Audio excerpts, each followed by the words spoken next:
Individual responsibility. We're live now, Mr. Miller. I'd like to welcome everyone to the Radnor Township School District Finance Committee meeting of the whole. Today, Tuesday, April 2nd, 2019. We'd like to get right underway with administrative remarks and introductions. Mrs. Deco, do you have any remarks? I don't have any administrative remarks. All righty. With that, we'll get right underway into public comment.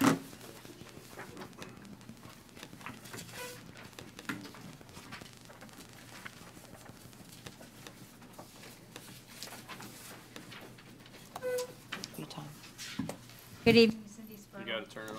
Oh, it isn't on. Oh, okay. Jeepers, it looked like it was. Cindy Spurtle in Wayne. I had one more question on the capital improvement plan costs. I know you're back there, Mr. Brooks, but on the final page of the capital plan costs there, it shows the budget requests for 1920. The less remaining balance, which shows on above, and then it has less funds remaining from prior projects completed that didn't use all of the funds. I guess my question is on that line, which was a new line that was added, if there are funds remaining, the question is why aren't they rolled over to the next year immediately and the capital budget requests reduced by that amount? And going to the Finance Committee meeting, there wasn't much on that, but I had a question on the Delaware County Intermediate Unit Board of Directors has a decision that's going to be discussed. Have they made a decision on that? And I was just going to suggest a member of the board. It was not the member that was suggested for the business meeting when it was tabled. Just knowing in the years that I've attended the meetings, Chuck Madden is a board member who's been involved quite heavily with the DCIU. And so a representative to them for someone who was involved is a suggestion, just a suggestion from me. And looking forward to the agenda item on the district substitute teacher vendor since it was not announced at the March business meeting. And then at the March business meeting, there was a part of the consent agenda was to agree to a consulting contract for Dr. McGuigan. That was, I believe that was voted in as part of the consent agenda. No questions were asked. And I have a question as to whether or not this is something that's obviously, it's a brand new contract. Has it been budgeted for, and what is the term of the contract? Since we're into the Finance Committee meeting.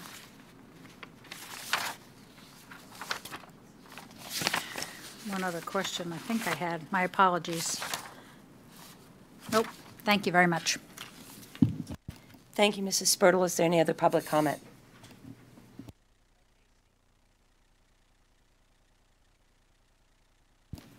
Seeing none, I'd like to get underway and ask for approval of the minutes. I'd actually like to make an amendment to the minutes, which is that incorporated into the donations. Last month, we also accepted a donation from Wayne Elementary PTO for the playground equipment. So if we could add that to the minutes of action items that we recommended last month, then with that change, I would ask that we approve the minutes. Sounds good. Great. Okay. And that's weird. Okay. Okay, great. Super. Then let's get right underway into our agenda. So we have our basic agenda items, the approval of the budget for the Delaware County Intermediate Unit, their general operating budget. Radnor's share is $80,581.48. And then the 2019-2020 Delaware County Intermediate Unit Special Education Funding Service Agreement at $446,505. And then donations from Patient First for Wayne Elementary in the amount of $1,000, and the disposals of some food service equipment at Radnor Elementary and Wayne Elementary School. Are there any questions on those items? I just want to confirm that's Wayne Elementary PTO, right? Patient First is not Wayne Elementary PTO. Patient First is an urgent care service that donates to Wayne Elementary School every year.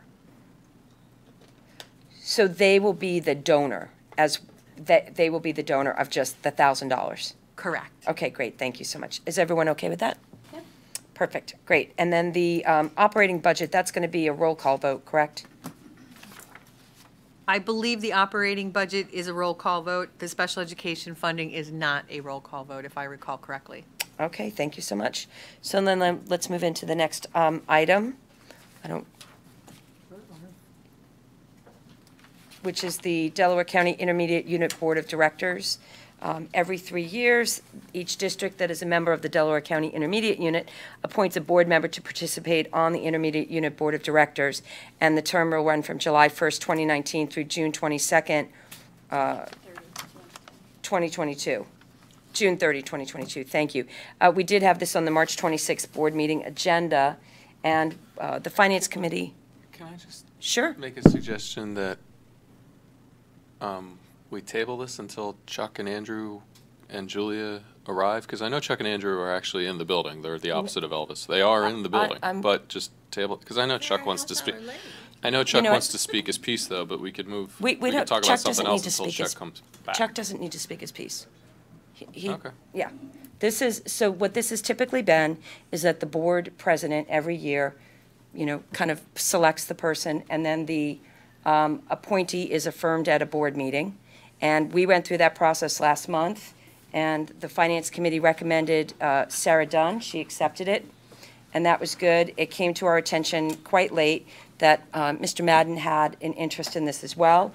That was previously unknown, and so I had an opportunity to have a conversation with Chuck at breakfast last week, where he had an opportunity to share with me, what he'd like to bring to the table with regard to that. Had a conversation with Ms. Dunn, and she has graciously asked to step aside for that. So for this meeting, what I'd like to make a recommendation is that on the April 23rd agenda, that our board would affirm Chuck Madden as the director serving from July 1st to June of 2019 through June 30 of 2022. So are we all good with that, having that on the April 23rd agenda? Yeah. Great, super. And I just wanted to wait until he was in the room. Got it. Timing I have. Can I just jump in and thank? Sure. I'd like to thank the board for their consideration. I'd like to thank Sarah. I really appreciate the fact that you took it upon yourself to allow, am I off? Yeah, just to allow me to serve. And I look forward to serving. I have served before, and I think that the DCIU, like our board, has a lot of issues on their plate, and it's for the betterment of the children. And I'll try to continue to do the job I do here, so thank you very much. All right, so we'll see that on the April 23rd agenda. And with that, let's move into item 4.3. Excuse me, may I just make a quick comment about the IU in general? Because we went through it really quickly. We just approved the budget, and I apologize if I didn't speak quickly enough. But before we approve that, we do have a board policy on relations with an intermediate unit, and if you are going to be potentially our representative to the intermediate unit, we are supposed to annually review these programs, and I think maybe a good order of business, I know this happens in Chester County, right? The executive director of the IU comes out and tries to explain what the services that they're providing and make sure that we have been receiving. We spend a lot of money with the IU. Right. I would hope that whoever is serving in the capacity of the IU make sure that these important tax dollars, and certainly for the sake of the children and all the other services they provide, are being monitored effectively, and that we're getting what we pay for out of them. So I just wanted to make, that is backed up by policy, and I would just ask whoever's serving to please make sure that for the sake of all of us, we're getting what we pay for. Just to clarify, not even on there yet, but just to clarify. That's why I said whoever. Are you saying that you would like to have someone from the IU to come to the meeting and go through it with us? Or do you, or what? Because they'll do that if you ask them. I think. We had a presentation at the Finance Committee meeting last year. Yeah, Right. and they don't come every year. I know, but, in my opinion, that I think that having the accountant, person in the finances role is helpful, but I was thinking more along the lines of, I think what's provided in Chester County, which is that Joe O'Brien, who's the executive director, comes out, I don't know if it's a routine thing, I think it's happened before, correct me if I'm wrong, Ken, I might be speaking out of turn, but the executive director comes, we make quite an investment in the IU, and we use their services for a whole wide variety of things. And just like we would, that's our money too. And just like we try to be very diligent and conscientious about how our taxpayer dollars are spent within the district, I think it's crucially important that our representatives to the IU do the same, because that comes from the same pool of money. So what I'm just saying is making sure that we get what we're paying for is crucially important. And, help yourself to 914. Talk to our superintendent, talk to our board president, whatever it is. I just wanted to put that out there.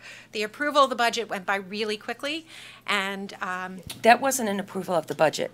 It was a recommendation and a heads up exactly. that it will be on our business meeting for a roll call vote at the end of the month. My apologies. I know it wasn't an approval, but I just wanted to put that out there.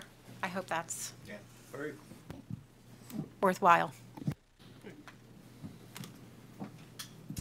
Okay, so with that, we're going to move into item 4.3. Mr. Stitzel, are you ready to bring forth a recommendation here? Great, thank you so much.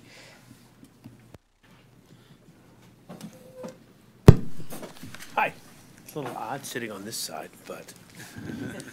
So last month when I was here, we had it narrowed down to 2 vendors. We were doing reference checks. Ultimately, we wanted to get it on the board in the end of March. However, I was negotiating some dollars because it was going to be about $20,000 to go to the service provider of Frontline, which is our management system. But we worked a deal, and I'd like to recommend Insight as our new substitute teacher vendor. They are willing to pick up that $20,000 as part of our deal. We currently pay 31%. The new rate would be 31.5% for our upcharge. It is a 1-year contract. With an automatic renewal if we so choose, at 32% the following year. So with that, if there aren't any questions, or if there are questions, I'll answer them, and I'd like to put it on the end of the month board agenda. So we're currently with Source for Teachers, is that? We're currently with Source for Teachers /ESS. Okay, and why are we looking to change? Just to The save fill money? rates, we had a 3-year contract with them. The fill rates have not been as strong as we would have liked the last year and a half. What we did is we had interviews of the 4 major players, which were Insight, STS, Kelly, and Source for Teachers again. That committee consisted of principals, secretaries within the building that handle it. So we did their input and what their thoughts were. We threw a lot of questions at the different vendors. Insight was the recommendation of the entire committee. So what I did is I looked at the 2 vendors, and the top 2, and then we started going from there. And Insight gave us a decent deal.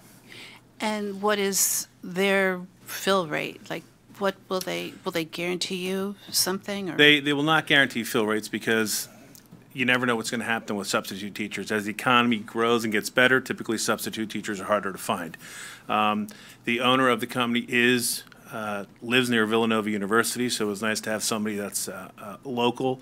The company, however, is based in New Jersey. We can't guarantee fill rates, but in other districts they're in the upper 80s to low 90s. We were in the lower 80s this current year. And did they give you some idea how they are going to recruit in a labor economy like this, where there's such low They did. They're going to unemployment? have. We did have some presence of recruitment with our previous provider after I asked them to do so. Insight does have a plan that has more recruitment within the football games, basketball games, back to school night, those type of things. So they want to get into the community more so than our previous provider. Do we have other questions? No? The only question I have for you is that you said we're currently paying 31%. Correct. I guess I'm just used to that when you're changing vendors, you usually kind of come in at lower than the rate. In fact, the concern is often that you get lowballed and then the rates jump up from there. We're going to start off with a rate increase and then another planned rate increase after a 1-year contract. Is that the is that the market? Or, what's going on there? Or are we getting some other value add? They are the middle of the market. One of the values we're getting out of it is they are actually sending certified retired administrators within buildings to do walkthroughs of the substitute teachers. So there is a quality assurance that we're paying for that extra 0.5% this year that we did not have for previous. So if we have any issues, or if we want them to come in and observe a student, substitute teacher, would be able to do so. And that's one of the things that the committee, especially the principals, really liked. So this is a one-year contract with an automatic one-year renewal or beyond? Only if we choose to. It can be a 1 year and done, or it has an auto renewal if we so to exercise that right. And then what happens after that second year at 32%? There's actually a third and a fourth year if we so to choose it as well, at the same rate of 32. Okay, and only because I had this conversation with, actually, I think it was Chuck last week. Will they, I think PDE has changed or loosened up some guidelines with regard to bringing in retired teachers to meet the teacher shortage. Is that work that Insight would try to maybe target bringing back some of our retired teachers as potential substitutes if PDE allows it? They definitely would allow it because it is an independent contractor. It's not the district bringing back those retirers. Another nice thing is they are associated with the Delaware County IU for the guest teacher program, so we would be able to certify guest teachers through them instead of us having to do it individually. Okay, so if we don't have, okay. So I'm glad to hear. It sounded like this was a unanimous selection of the people. It was not unanimous, but it was close. Very close. Okay. Without getting into a lot of details, were the other vendors less expensive? Were the percentages lower with them? Our current vendor was a little less expensive, and there was another vendor that was very close, but they were less expensive, and the fourth vendor was a couple percentage points higher. Okay. Okay, and aside from what the principals and other people, you think there's value in the quality assurance piece that we're getting? I think it is because we've had some substitutes that we've blocked over the past 3 years and not allowed back in our district. Okay. There are some substitutes that were kind of questionable, and it would have been nice to have somebody come in and observe them and say, okay, this is what you need to do for classroom management. It's not that they were bad, that we needed to block them, but they weren't the greatest, and our principals worked with them. But for as busy as our principals are and our administrators are, we shouldn't be training substitutes. Correct. It'll be nice to have another party to come in who has experience with administration and be able to observe those teachers, those substitute teachers, and let them know how they can improve. Okay.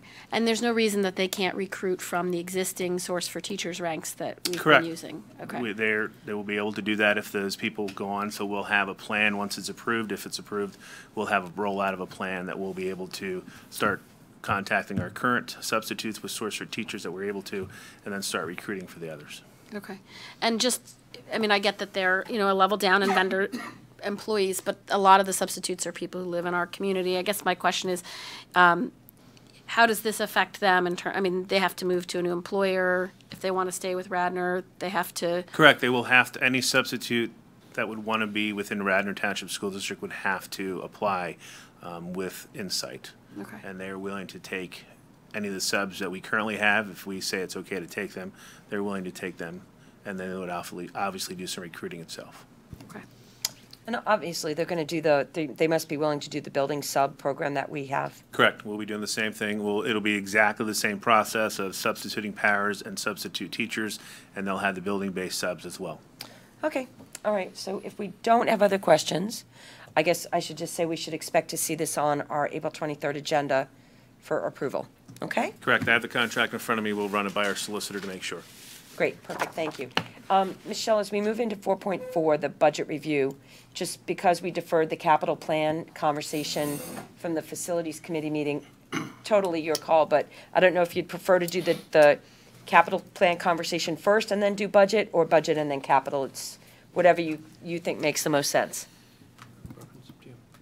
I would like to give you the budget overview first. Okay. To show you where we are at with our budget and the changes that we've made to date. And that this presentation also incorporates some things in about the capital plan. And I think the conversation we have about the capital plan will likely be a little bit more lengthy. And then Mr. Brooks and Mr. Stitzel will come up to the table and join us so we can review that capital plan. Okay, great. Thanks. All right. So what I'm going to be presenting to you is the proposed final budget. It will be on the April agenda for board approval, and then, of course, with the final approval tentatively set for our May meeting. This is a maintenance budget like we have done in the past, which means, it doesn't mean that you won't see increases in the budget, but what it means is that it maintains all of the current programs that we currently have. There are no new initiatives in this budget. That is with the exception of the technology initiative that we've been talking about in curriculum and undertaking. There are no capital improvements or maintenance, and that is what we'll be talking about with Mr. Brooks and Mr. Stitzel. We also have not included any use of fund balance or use of funds from the retirement escrow, and we've not utilized the Act 1 exceptions. You can see the total there, just over $1.1 million, or just under 1.2. We did get word that those exceptions were approved, so in total. So this, just because this was a question outstanding from my planning meeting last week, this is the approved number. That's the approved Thank number. you. Yes.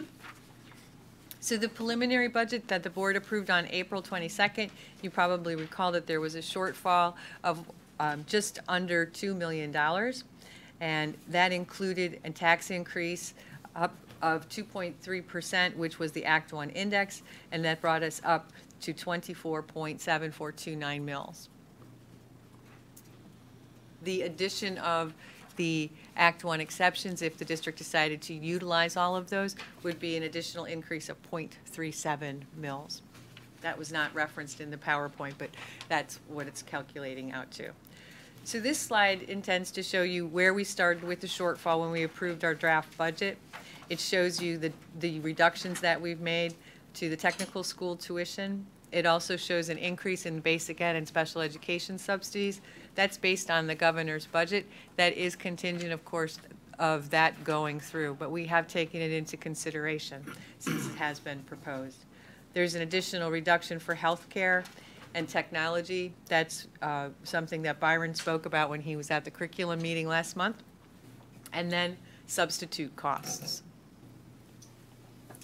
So right now, if we take the reductions on the expenditure side and the increases in the revenue, our shortfall is just over $1.3 million. Here's a list of some of the items that are still under review. Of course, we still are going to continue to review revenues.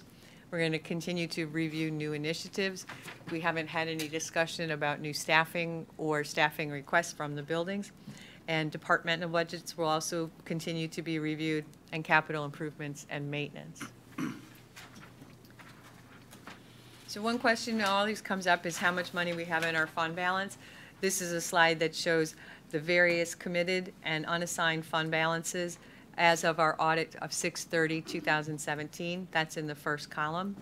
The second column shows what was either anticipated to be used in 18-19 or not available. Some of the things that aren't available are the curriculum initiative money and technology initiative money. Those monies roll back into Fund 15 and 17, so those are not available. And we had anticipated using $800,000 from the retirement escrow account, and then committed for ERIP and compensated absences. That is never available because that's intended to help pay for those costs for any employee retirement incentive programs or compensated absences that might be due to employees if they would leave the district. And then the unassigned, that's available. So overall, our fund balance that's available is $16.867 million, and we could utilize that if we wanted to do so. So if you have any questions, I'm happy to talk about those. It's just kind of a brief overview. We are continuing to work on, as I said, all those various areas. There's still a lot of work that needs to be done, and people are working on their various budgets to give us reductions or request for additional items that they still need. So I do want to get underway with questions, but I do want to just have an understanding before we start with the questions. At the April board meeting, what are you going to be looking for from us with regard to direction? Are you for the budget? So at the April board meeting, we would like direction from the board for approval of the proposed final budget so that we can display that for 30 days. And vote on that final budget at our May meeting. We think that doing it a month early, it's not actually doesn't need to be done until June 30th, but doing it in May helps us get a jump start on hiring and some additional planning at the building levels. So when we get are you sending us out new budget binders for the April meeting? You will get new budget binders, yes. Okay, so I guess I'll start off, and please, everybody ask questions, but just expect that you should really need to do a deep dive in the binder that comes So in your binder, by the 23rd. you'll receive a summary sheet that looks very much similar to this. It will have more detail on it, so you'll be able to see all of the changes. And what will happen is I'll actually change the date. And so this will be April 2nd, 2019. That will be up top. And then underneath there, it'll be all changes that are made after that. So April 3rd, 4th. And we'll continue to make changes up until the board document needs to go out to the board members. Okay, so with that, does anyone have questions? Chuck, do you want to start? Yeah, I can. You just make sure your mic's on. Sure, I can. I'm just looking at that slide, and it shows that we think we're going to save $100,000 in substitute costs. Can you I can expand on that a run me through little that bit. of how we're saving that kind of money? So one of the things that we found when we were reviewing the budget is I had budgeted for substitute teachers, and then when I reviewed the curriculum budget, they had also budgeted for substitute teachers. So when they pulled teachers out to do in-service training and things like that, they were also budgeting. When we did the review of how much we think we're going to be paying for substitutes, we determined that we had an over-budgeted amount of about $100,000 between Fund 17 and Fund 10. So that's where we think we can save that. Okay, well, that's great. And how about the technology, the reduction by what, 200,000? So that is something that Dr. McCook spoke about when he came to the curriculum committee meeting, last meeting, I believe it was, or he talked. You were sitting there, Chuck. This is for people that are looking at this and seeing the reductions that are in the budget. This doesn't necessarily for me, okay? So those reductions are the result of the initiative, the one-to-one initiative that is being undertaken with the Chrome Pro? Yeah, it's both it's the plan structure moving forward with the one-to-one at the high school, and also part of that is the parent contribution piece, but also part of it is the overall reduction we're looking at K-12 of some of the technology. So it's both those factors together, and what Dr. McCook and both Dr. McCook and Dr. McQuiggan have done to look at overall that K-12 and believe that we can bring that budget down by $200,000 comfortably. Thank you. Okay, and while we're at it, we're saving in healthcare.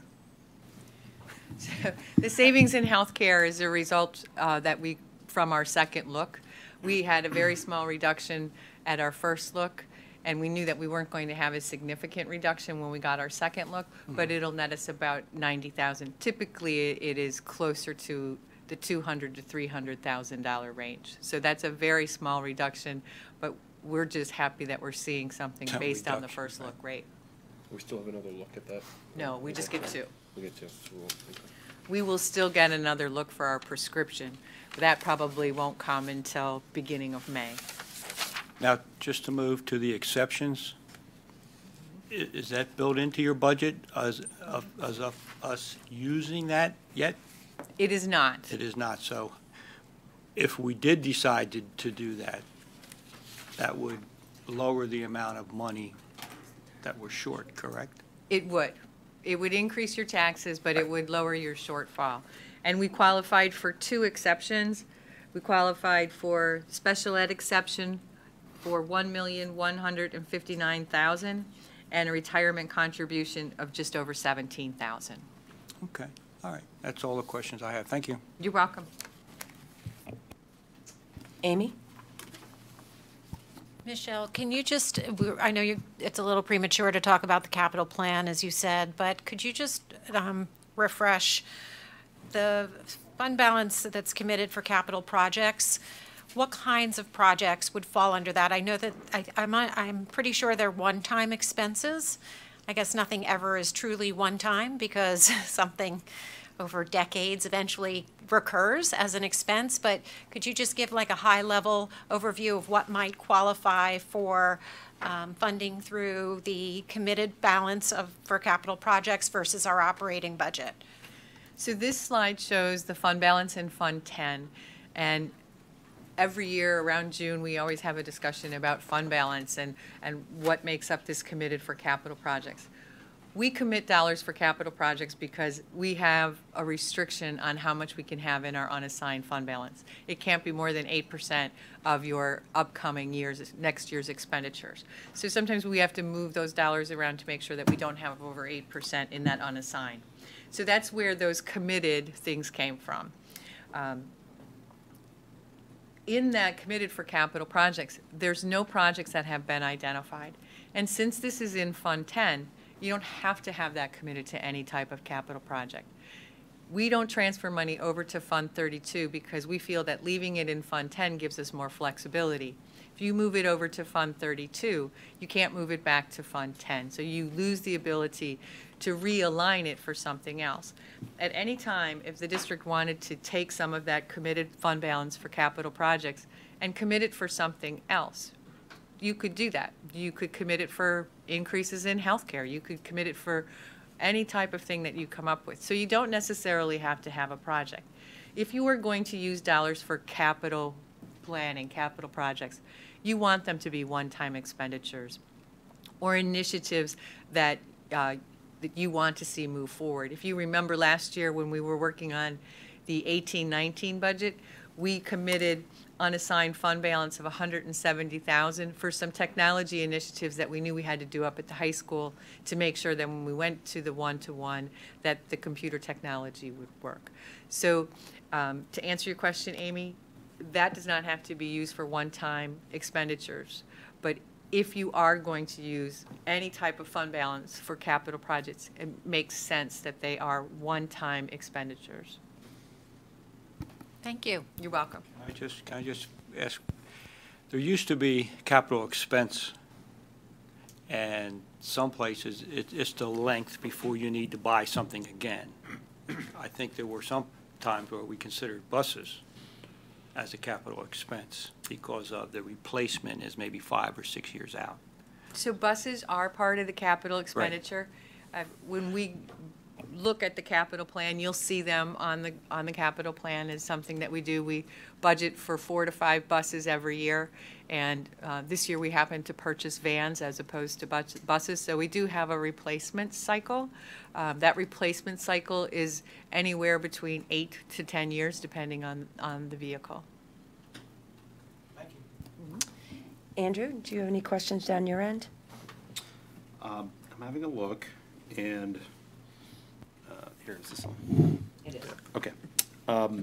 So I was just curious about, I think you actually answered my question though, Michelle, already about, and now actually this not exactly being my bailiwick here, budgetary and financial issues.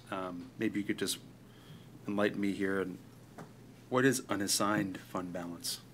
I don't know what that actually means. So unassigned fund balance is your fund balance. As I said, you're limited to, depending on the size of your budget, as to how much you can have in there. We're limited to 8% of our expenses. That is really a accumulation of surpluses you had over the course of years. And it can be used for any purpose that the district sees fit. So if you want to use it to balance budget, you can use it to balance budget. If you want to use it for unforeseen expenditures through the course of the year that you might want to purchase, you can do that. We are going to be using probably $25,000 of that, if our budget comes out to the way we think it will, to transfer over for the playground installation at Wayne Elementary, as that is technically an unbudgeted expenditure. Thanks. You're welcome. Sarah, do you want to go, or Lydia, do you have some questions? Yeah. Great. I do. I think my question's kind of quick. It's more a matter of timing. I guess internally, are there times at which you kind of like stop costs, like people can no longer make requests for costs? So for example, the March board meeting, I know the board approved a number of sabbaticals for next year, and some are half year and some are full year. But that's a significant expense, and I thought that actually might have been the substitute cost, which is what made me think about it. Are we done approving sabbaticals for next year so that you know that those are the extent of your, and just my understanding, and correct me if I'm wrong, that is when a teacher takes a sabbatical, we pay 50% of their salary, and then we have to pay on top of that a substitute. So that's a significant cost to the district. Do we know, I mean, do we have a cutoff date? Like if you wanted to request it, you're done, so now we can budget for next year and we know we don't have any more other sabbaticals being planned for next year? Todd's going to come up and answer that question. That's his area. I know you thought you were done, sorry. You can just stay up there. There is a cutoff, and we have passed that cutoff, so there will be no more sabbaticals that teachers would be entitled to for the fall semester of next year. And they have basically till mid-May to withdraw their sabbatical request if they so choose to change their mind. You just said for the fall semester, so somebody could still make a request for the spring Still semester, could make a request for even though spring we've got a semester. budget for the whole year now. Correct. When's that cutoff? That cutoff, I believe, is October 15th. I would have to check. It's in our policy. And that's a state deadline or a district policy? That's a district that we put in there. Okay. The entitlement is a state entitlement. Right, but the state doesn't tell us when people have to ask for a Correct. sabbatical. And I don't have the policy in front of me, I'd have to double check that. Okay. That was the extent. Let me of ask my you, que- yeah. that was your question? Yeah. Wow, that's great. Have you, I mean, just, I'm surprised. Only one? Come on, go back to law No, school. no, no. I've been Listen. sick, cut me a break. I had my years of being the one, asking all the questions. I just have a quick follow-up to that before Lydia gets started. Have you guys found that to be an issue in the past where the cutoff is, to Mike's point, into the fiscal year before the cutoff for second semester? I would defer to Michelle because she handles the budgeting on that. So Susan, we've not found it to be a problem. We budget for what we know, and we have other things that occur during the course of the year that allow us to be able to cover the costs of those items. So perhaps somebody might go out on an unpaid leave of absence, that frees up some dollars. Thank you. I just wanted to do that quick follow-up. Lydia, questions? Excuse me, one follow-up. Dr. Barczyk, just looking up on policy. It's November 1 for the spring semester. Thank you. All right, go ahead, Lydia. So I may have missed this detail, but typically the healthcare cost, in the past has increased much faster than any other cost. So what did you put in for your increase this year after this second look? So when we got our first look, our increase was around 3.5%, I think is what it was, Lydia. And so I always reduce that slightly, knowing that we're going to get a reduction between the first look and the second look, but I didn't have as much room to be able to reduce it because the increase was so low. So what is in the budget for an increase for healthcare is 1.4%. So All right. last year, if you recall, we had a significant increase. We were at 12% with our first look. We ended up right around 9%. So this is a very low increase year for us. And that's just the way averages go. You have a good year, 3 to 5, you're going to have a bad year. So we're going to have a good year next year, and then 3 to 5, we'll probably have a bad year.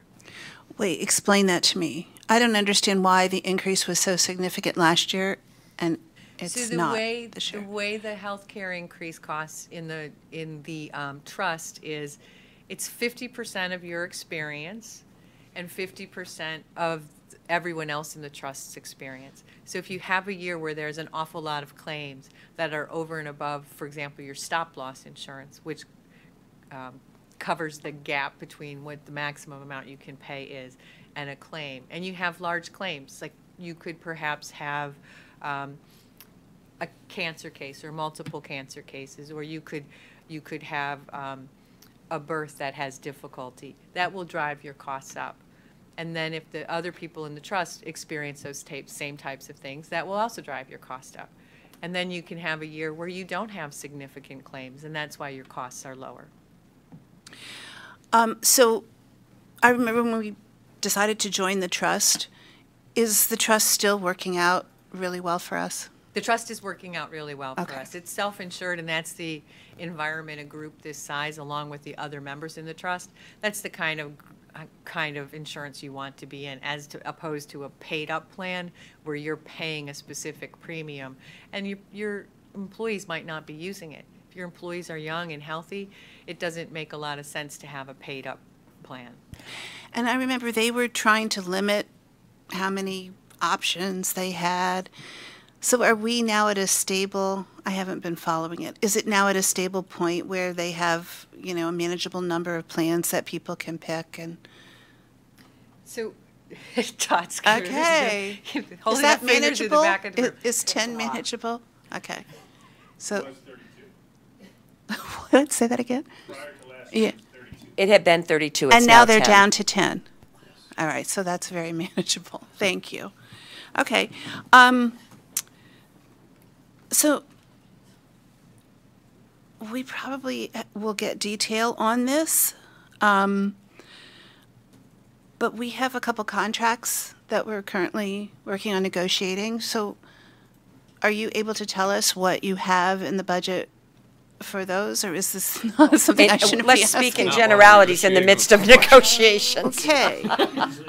So, I'm not comfortable telling you Well, the okay. percentage Okay. because they could be watching. Okay. Call up the union presidents, put them here, and we'll tell them where we're going to go. All right, we won't go there. So we have an administrator retiring. So what have you done sort of with that piece in the Act 93? So if you wanted to talk specifics about personnel, that's something that We would could do that in executive session.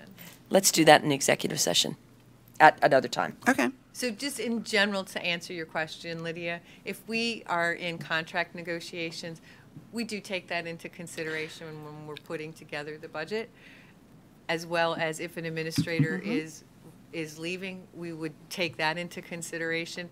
And we'd also take into consideration the possibility of doing some sort of a restructure or something like that. But as far as specifics, that we would have to talk about in executive session. Okay. And I think, no, I'm good for now. I need to see the binder. I think I'm having difficulty because at this point, we typically have a much smaller gap. And I don't know if what's different this year, that it seems like it's bigger at this point in the year. So the gap was bigger to start with than it was in the previous fiscal year, but where we're at right now, I think we're pretty comparable. This meeting is earlier than it had been last year because Easter is so much later, so we had more time to work on things last year when we got to the Finance Committee. I'm confident that we can close this gap. Maybe not completely, but I believe that there's still some changes that we're looking at and working on, that we will be much closer to closing this gap by the time you get your budget for approval at the April meeting. Okay. I'm going to let you ask questions, so go ahead. No, do you want to have questions? Yeah, Right. I don't have that many questions. I just did the math. It's like, what, a 1.28% or 1.3, just deficit right now, which isn't huge at this point in time. Just to Lydia's point. So Act 1's 2.3, you said we have exceptions that have been approved of 0.3, you said? 0.37% is what those exceptions will get us. So we're up at 2.67 if we take them all, which is still, you had that nifty chart a long time ago of all of our tax increases going back to the year after I graduated high school. So that will actually be included in the book that Yeah. in the revised book that you're going to be getting. Yeah, no. Did we budget for the late start in this? So the late start has not been budgeted for, and we can talk about the late start just in general if you would like. I had a conversation with John Hearn about the fact that if we move forward with the late start, we're going to need to buy some buses before the school year starts. So that would be a non-budgeted expenditure because you technically can't spend dollars until you approve your budget and you do a final approval of the budget. If we do our final approval of the budget in May, we won't be able to get those buses before the start of school. We couldn't just do a one-time capital expense out of? We could do a one-time capital expense, or my suggestion would be is that we do a resolution if we want to do that. Special resolution. Special resolution authorizing us to make that purchase, and then just transfer the money after the fact. And part of what, and maybe you probably have details in talking with Mr. Hearn, part of what he's thinking is he was planning to turn in 4 buses this year? Right. He Right. said That's that. correct, at least So- 4. So at least 4, and then Two. we could keep 2, and we could keep 2 that still have significant, lifespan. Yeah, he talked and- about that at the yeah. business meeting. So that's something that could be eased into, and then could be something over the course of years. Because the other thing that Mr. Hearn is looking at is he's also looking at, as he's finding more efficiencies in the routes, what size buses does he want to be purchasing in the future? So Well, he's that been leads looking to at the some whole larger, thing with but where he, you're gonna put them. right, well, at least another thing where we're gonna put them, but he also is looking at maybe those purchases down the road, actually maybe some smaller sized buses versus the 72 passenger Right, he was 48 originally looking at. passenger is what he Yeah. and I spoke about today. So- The issue here is really the timing. If we think that we are going to be doing this at the beginning of the school year next year, we need to purchase those buses before June 30th so that we're sure that we have them here for the start of the school year. So it's just a timing issue. And the It's hiring part of of his people. regular refresh plan that he normally would do. It's just going to happen a few months earlier than it typically would. And Right, he'd but be we have able the to- purchases in this year's budget though, don't we? We already purchased vans. We purchased vans for this year, so okay. And if we get the I can't speak. If we buy the buses, are we gonna, I'm sure John's gonna be able to get the people in, the drivers in and trained and all that stuff. I'm seeing heads shaking, so. No. The question we just asked him recently about timing, and Well, he everybody just actually, shakes their he head just at me. shared summertime. Usually it's the time he starts looking, and he's also needs to look at what are his retirements and, Right. resignations, and that's all part of it that he starts looking at in June and July. And we're also a training center for bus drivers. Right, So it makes it a little bit easier for us. We have the ability to train our own people during the summer. One of the things that Mr. Hearn implemented, I think it was not this past school year, but the year before, is he will hire bus monitors that he believes have potential to become bus drivers, and he trains them to be bus drivers so that when he has an opening, he has the ability to move them from being a monitor to a driver. And that's worked out very well. That's smart. That's That's good. Yeah, I think John, Mr. Hearn does a fantastic job over there. I saw a chart, I don't know if you produced it or if the CAC produced it, the history of the rate increases from PSERS. If we could see that again with the budget, so that, and do we have an outlook of where they're going? I mean, I know it's just up. We do get that information. It's available on the PSERS website. They do a projection.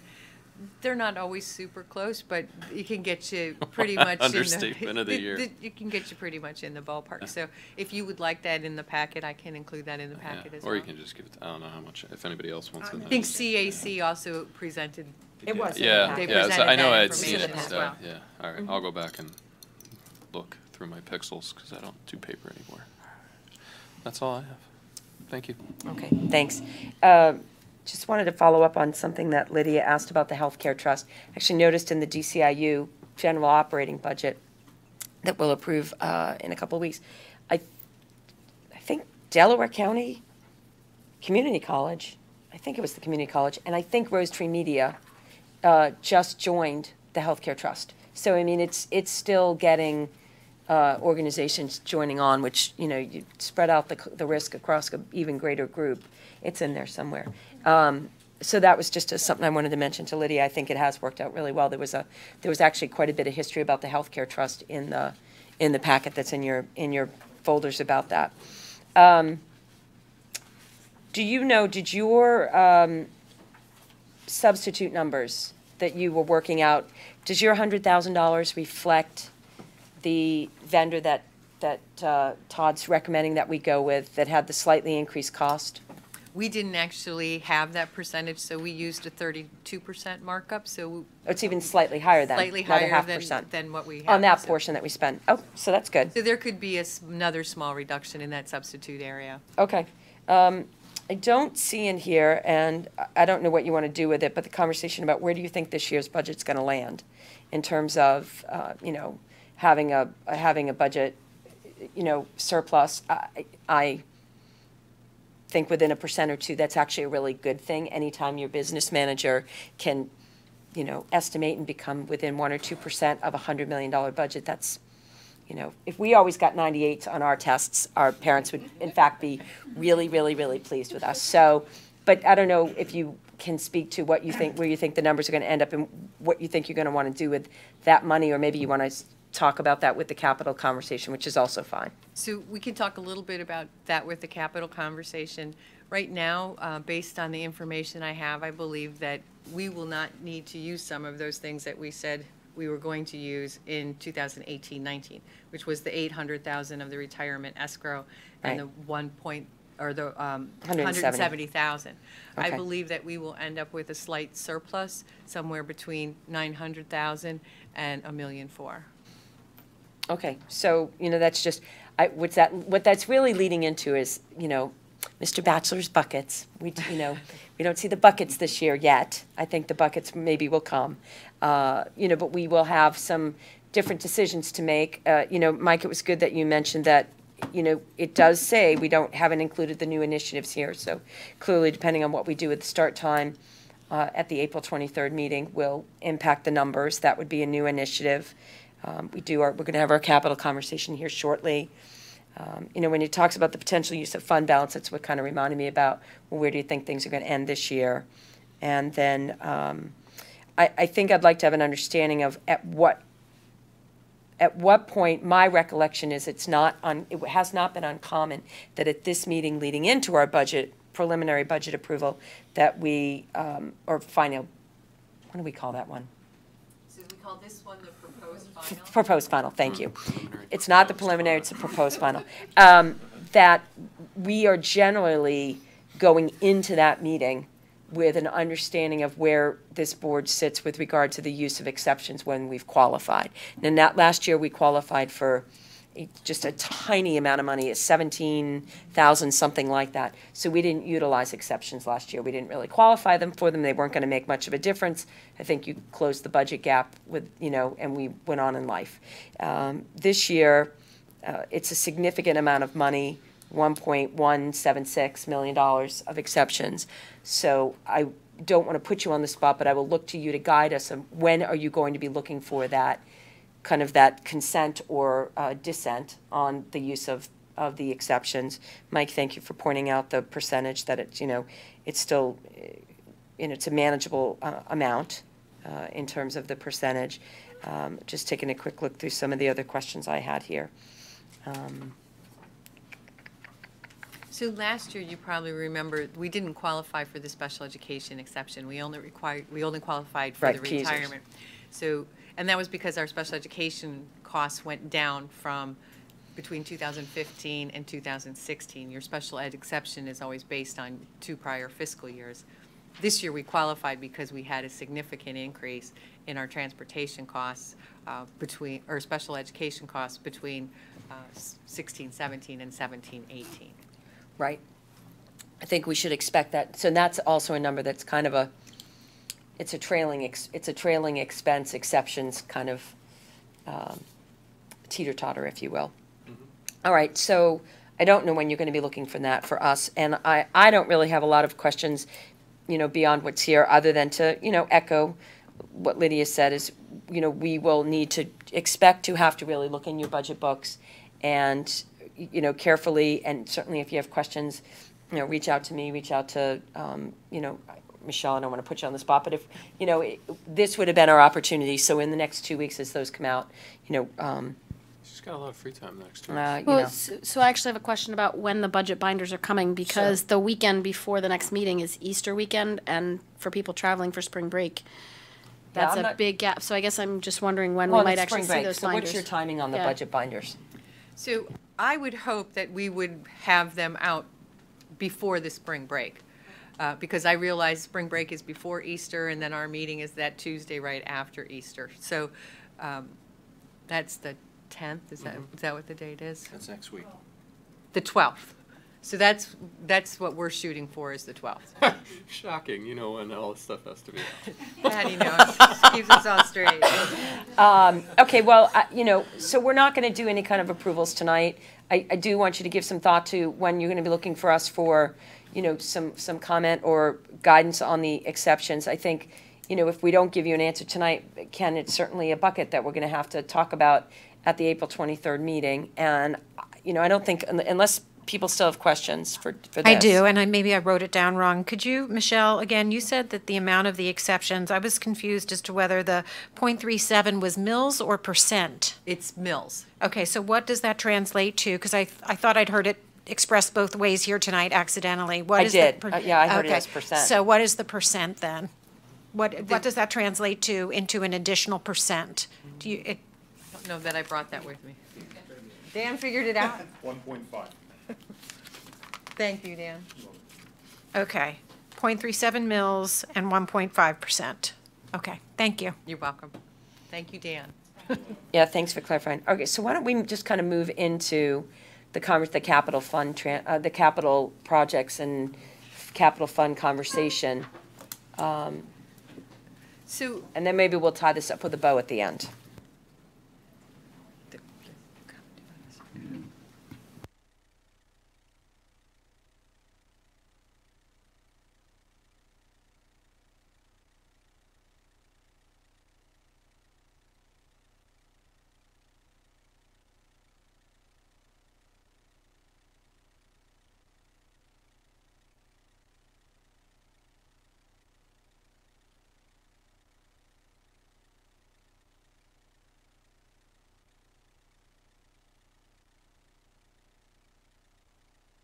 Okay. Oops.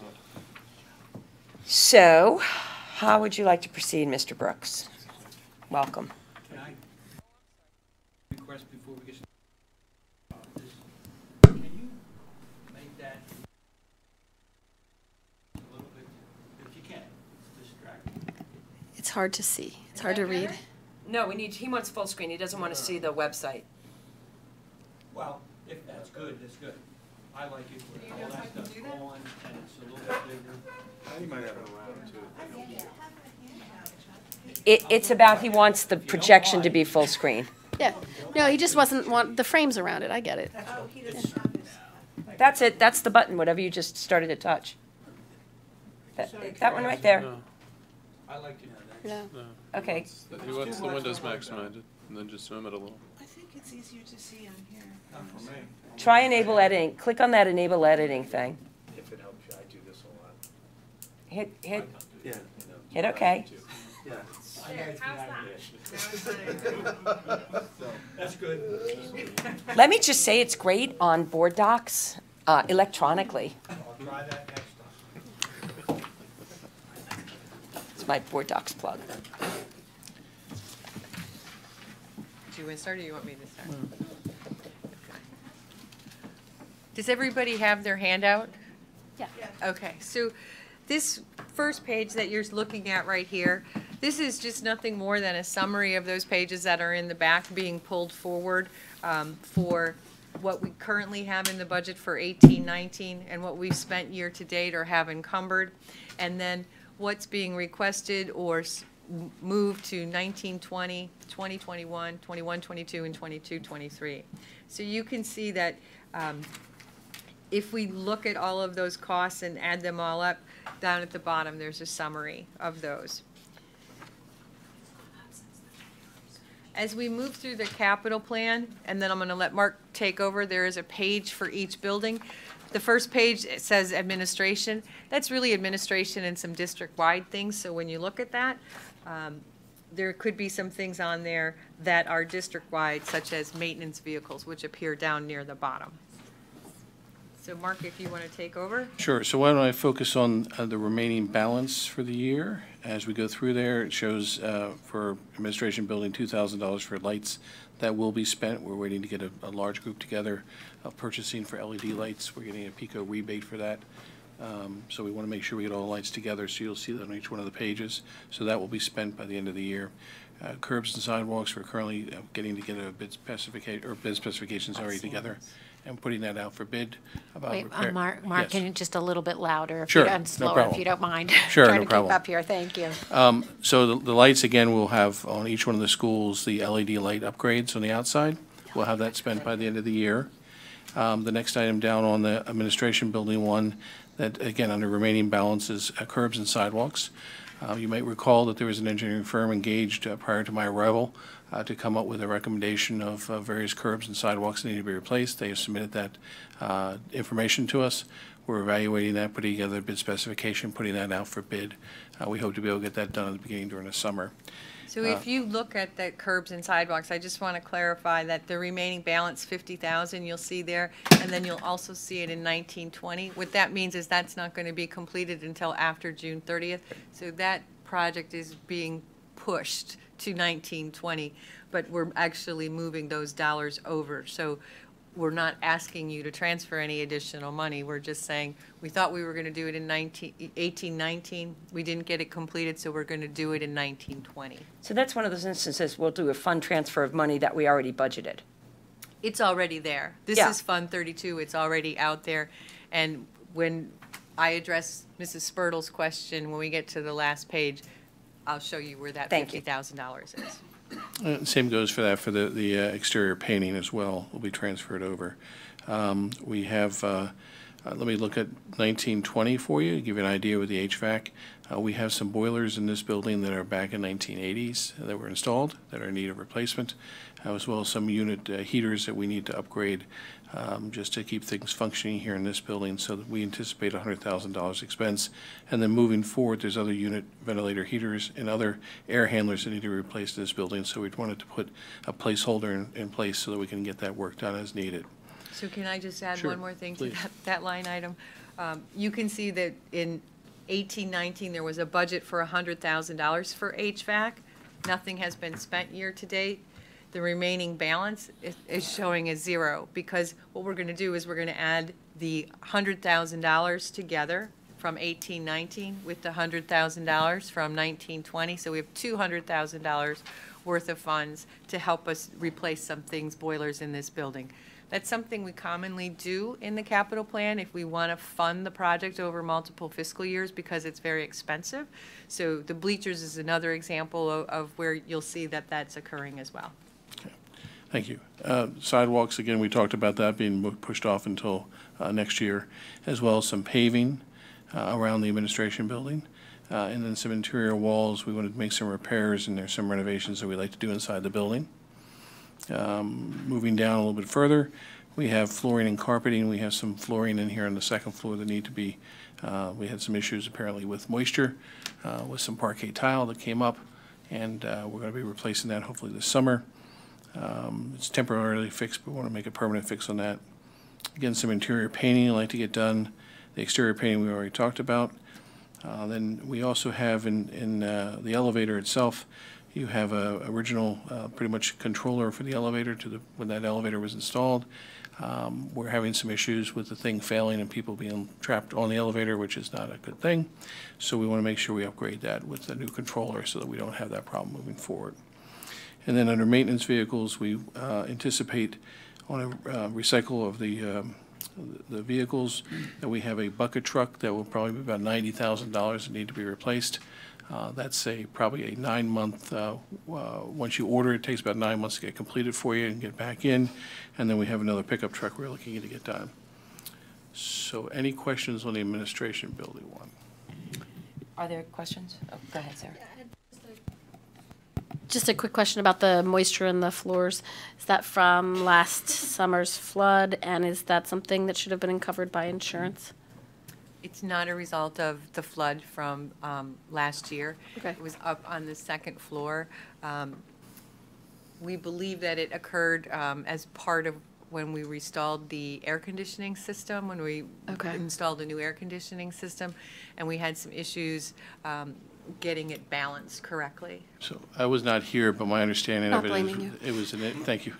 That one I won't take credit for, no.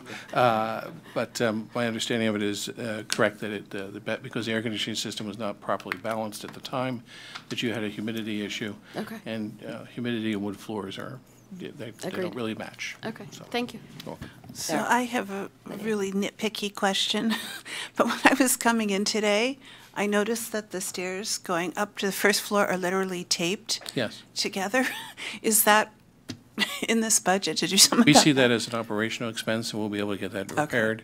The stair treads probably were original to when at least Mike was here, if not me, and they're beginning to disintegrate, especially on the ends.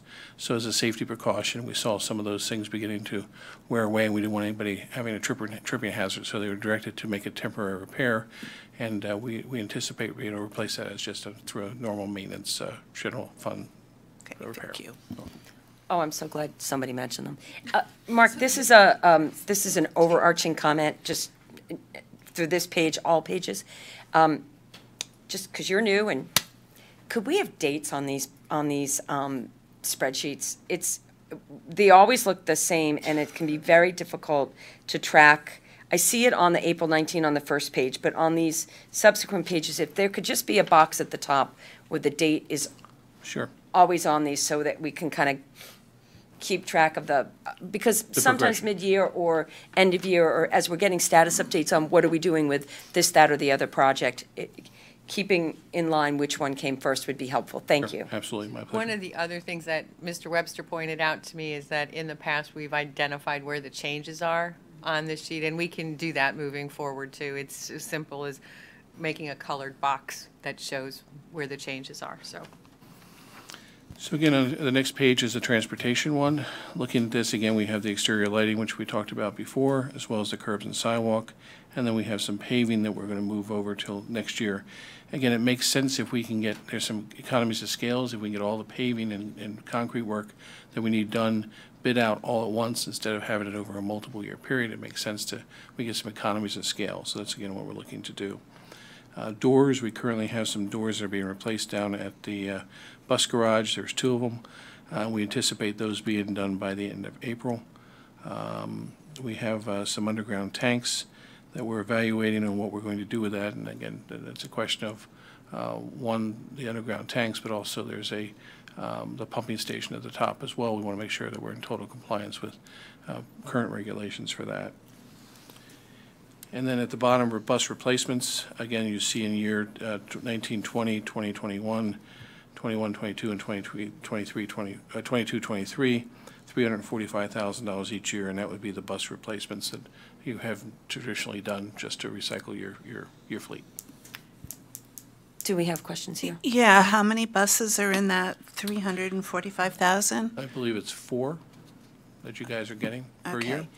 And so, just walk me through, we had that in for this year, and we didn't use it all, so we only replaced 3 buses? The buses this year, I'm sorry, the buses this year, you didn't replace any buses, but apparently you replaced some vans. Okay. This was, I guess, in the cycle for the student vans for the special needs and smaller Okay, vans. so that was less than So what we were budgeted. anticipating replacing buses, and when Mr. Hearn and I met to go over which buses he wanted to replace, he suggested that we replace vans because our vans were getting older, and he felt that they were in more need to be replaced as opposed to replacing buses. Okay. And so we have 4 new buses, or are these 4 replacement? Like we're on a replacement cycle with buses? So do you mean the vans that we just got this year? No, I mean the budget, the Moving budget forward? for 1920. Sure, that would be 4 new buses, that are 4 replacement buses. They're brand new, but we'll trade in 2 or 4 depending upon what we need for the sleep Okay. study if you do that. But so previously we heard that we might keep 2 back. Right. So the extra 2 buses that we might need if we change the start time are in this 345,000? Correct. Okay. And we're going with those, we, I guess, tested the new kind of technology, the The propane? Propane buses? buses, right. And so these new ones would be those new technology? That's my understanding, yes. All right, thank you. And Mark, I know this isn't, I'm sorry, Mr. Brooks, I know this isn't No. your area, but in terms of the buses and the vans, I gather we have kind of a plan for 4 new buses each year, just on a cycle. Is there already somewhere in our cycle that the vans get considered? Was that something kind of, it sounded like with what you said, that it was something nobody had thought of. I'm guessing it's an off-cycle, we're swapping vans and bus years. It's not that we never plan to replace the vans. So the vans were not part of the replacement cycle. What would happen is they would budget to replace 4 or 5 vans, the district would budget, and then depending on where the buses came in terms of expenses, if there was money left over, they would consider replacing a van if there was enough money to do it. That had not been happening. So Mr. Hearn, when he and I met at the beginning of the year, in June of 2018, he said, our vans are getting older, we haven't replaced them, we haven't been doing what we had done in the past, where if we had money left over, we used it to pay for a van, and we would buy one here and there. So he said, I would like to replace the ones that need to be replaced. Does it seem like that's working, or do we need to think about in future years kind of putting the vans on a replacement cycle as well? We should consider putting them on a replacement cycle as well. Okay. May I ask a question about the buses? I see that the priority is listed as instructional need. Is there a matter of safety with the buses ever as part of that? And if there were, are buses always classified and certain things always classified as instructional need relative to safety? I don't remember ever seeing anything sort of cross-listed, but I was just curious how that would work. So I can't speak to that category because that was all put together before I got here, but typically a school bus, the way a school district gets reimbursed, and jump in here, Michelle, you're probably better versed at this than I am, but the newer the bus that you have, the more reimbursement you get from the state. So it makes sense for school districts who own their own fleet to keep a fleet as current as it possibly can, because you still have the same number of miles you're using every year. The difference is, on an older bus, you're getting less reimbursement for it. So if you can afford to keep the buses newer, you're getting a higher rate of return, if you will, from the state. I don't ever think it's a safety issue. It's more of an issue of whether or not you can get anything back on a trade-in, which at this point we're getting, I think, $2,500. I had heard, or maybe $3,000 on a trade-in on some of the buses.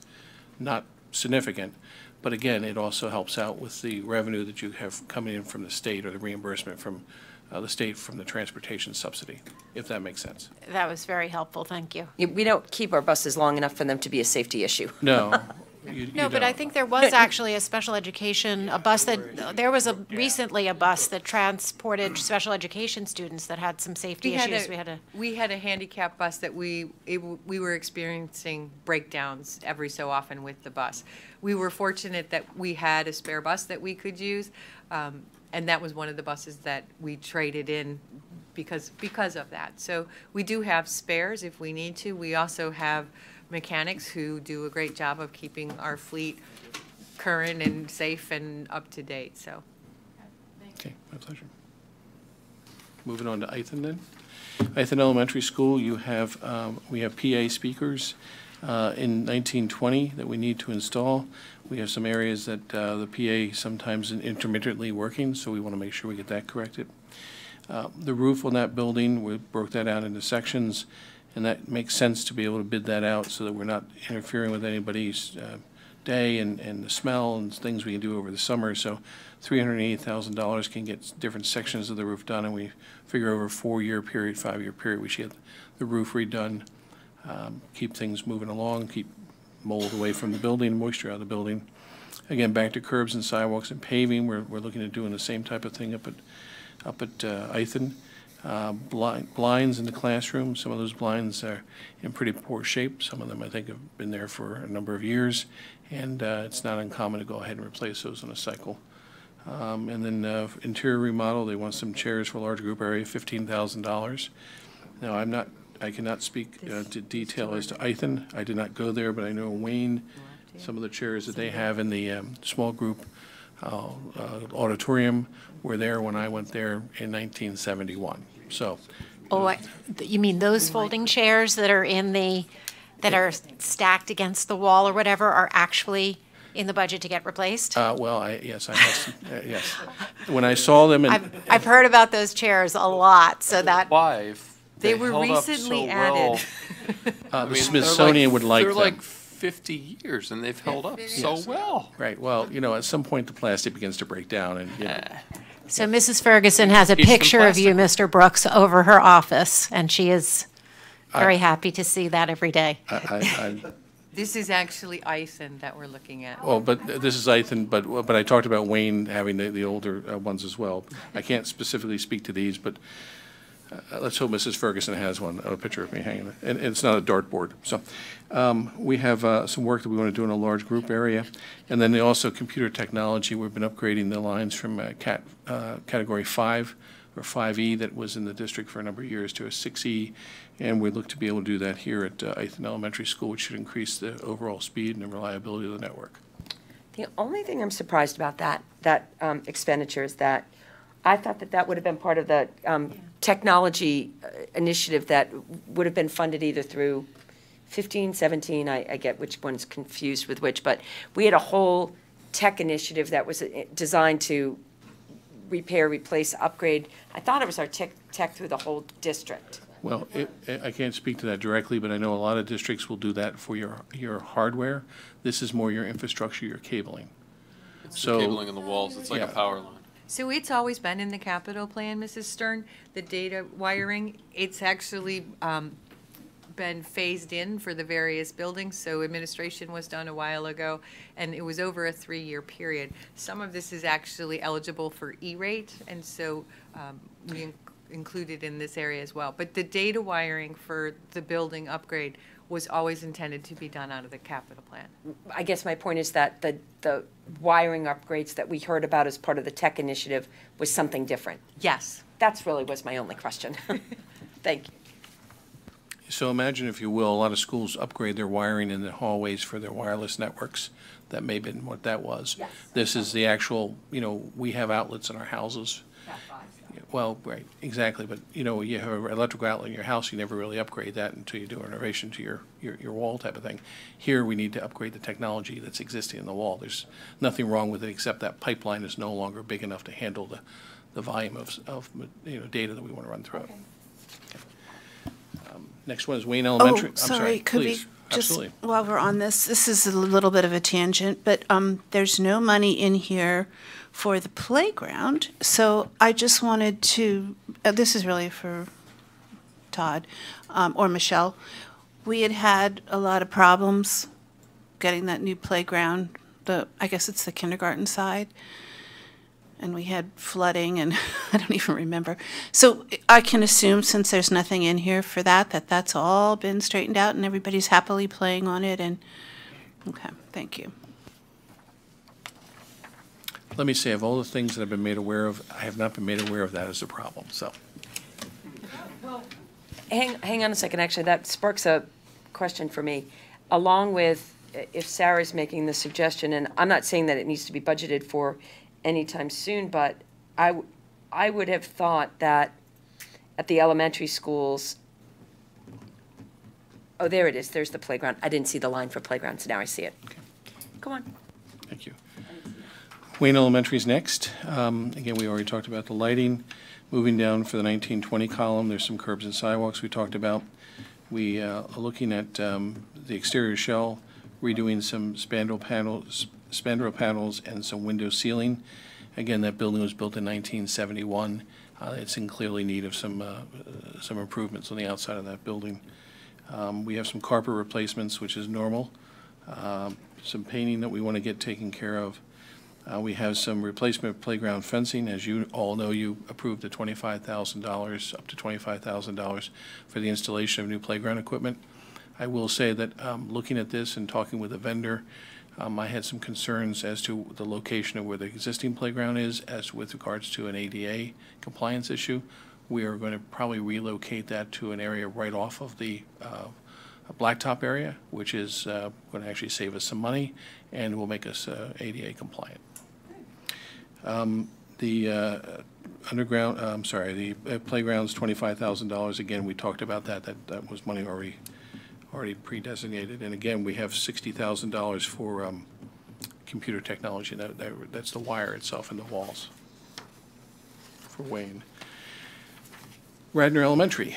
For 2019-20, we have $30,000 for sidewalks and curbs, paving $25,000, exterior shell $10,000. We want to start repointing some of that brick.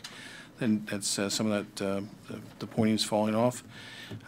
We have $25,000 for flooring and carpeting. So we're planning on redoing some of the library, making an area in there a maker space for the librarian, as well as upgrading some of the carpet. The other thing that probably we'll end up doing is, instead of going with the sheet good product like you may have, you see the big rolls of it at Home Depot and Lowe's. But a lot of schools, if you're going to have carpeting, we use carpet tiles. They're a lot easier to pull up. Maintenance can pull them up, either do a deep clean on those and put them back down, or replace them with additional carpet tile.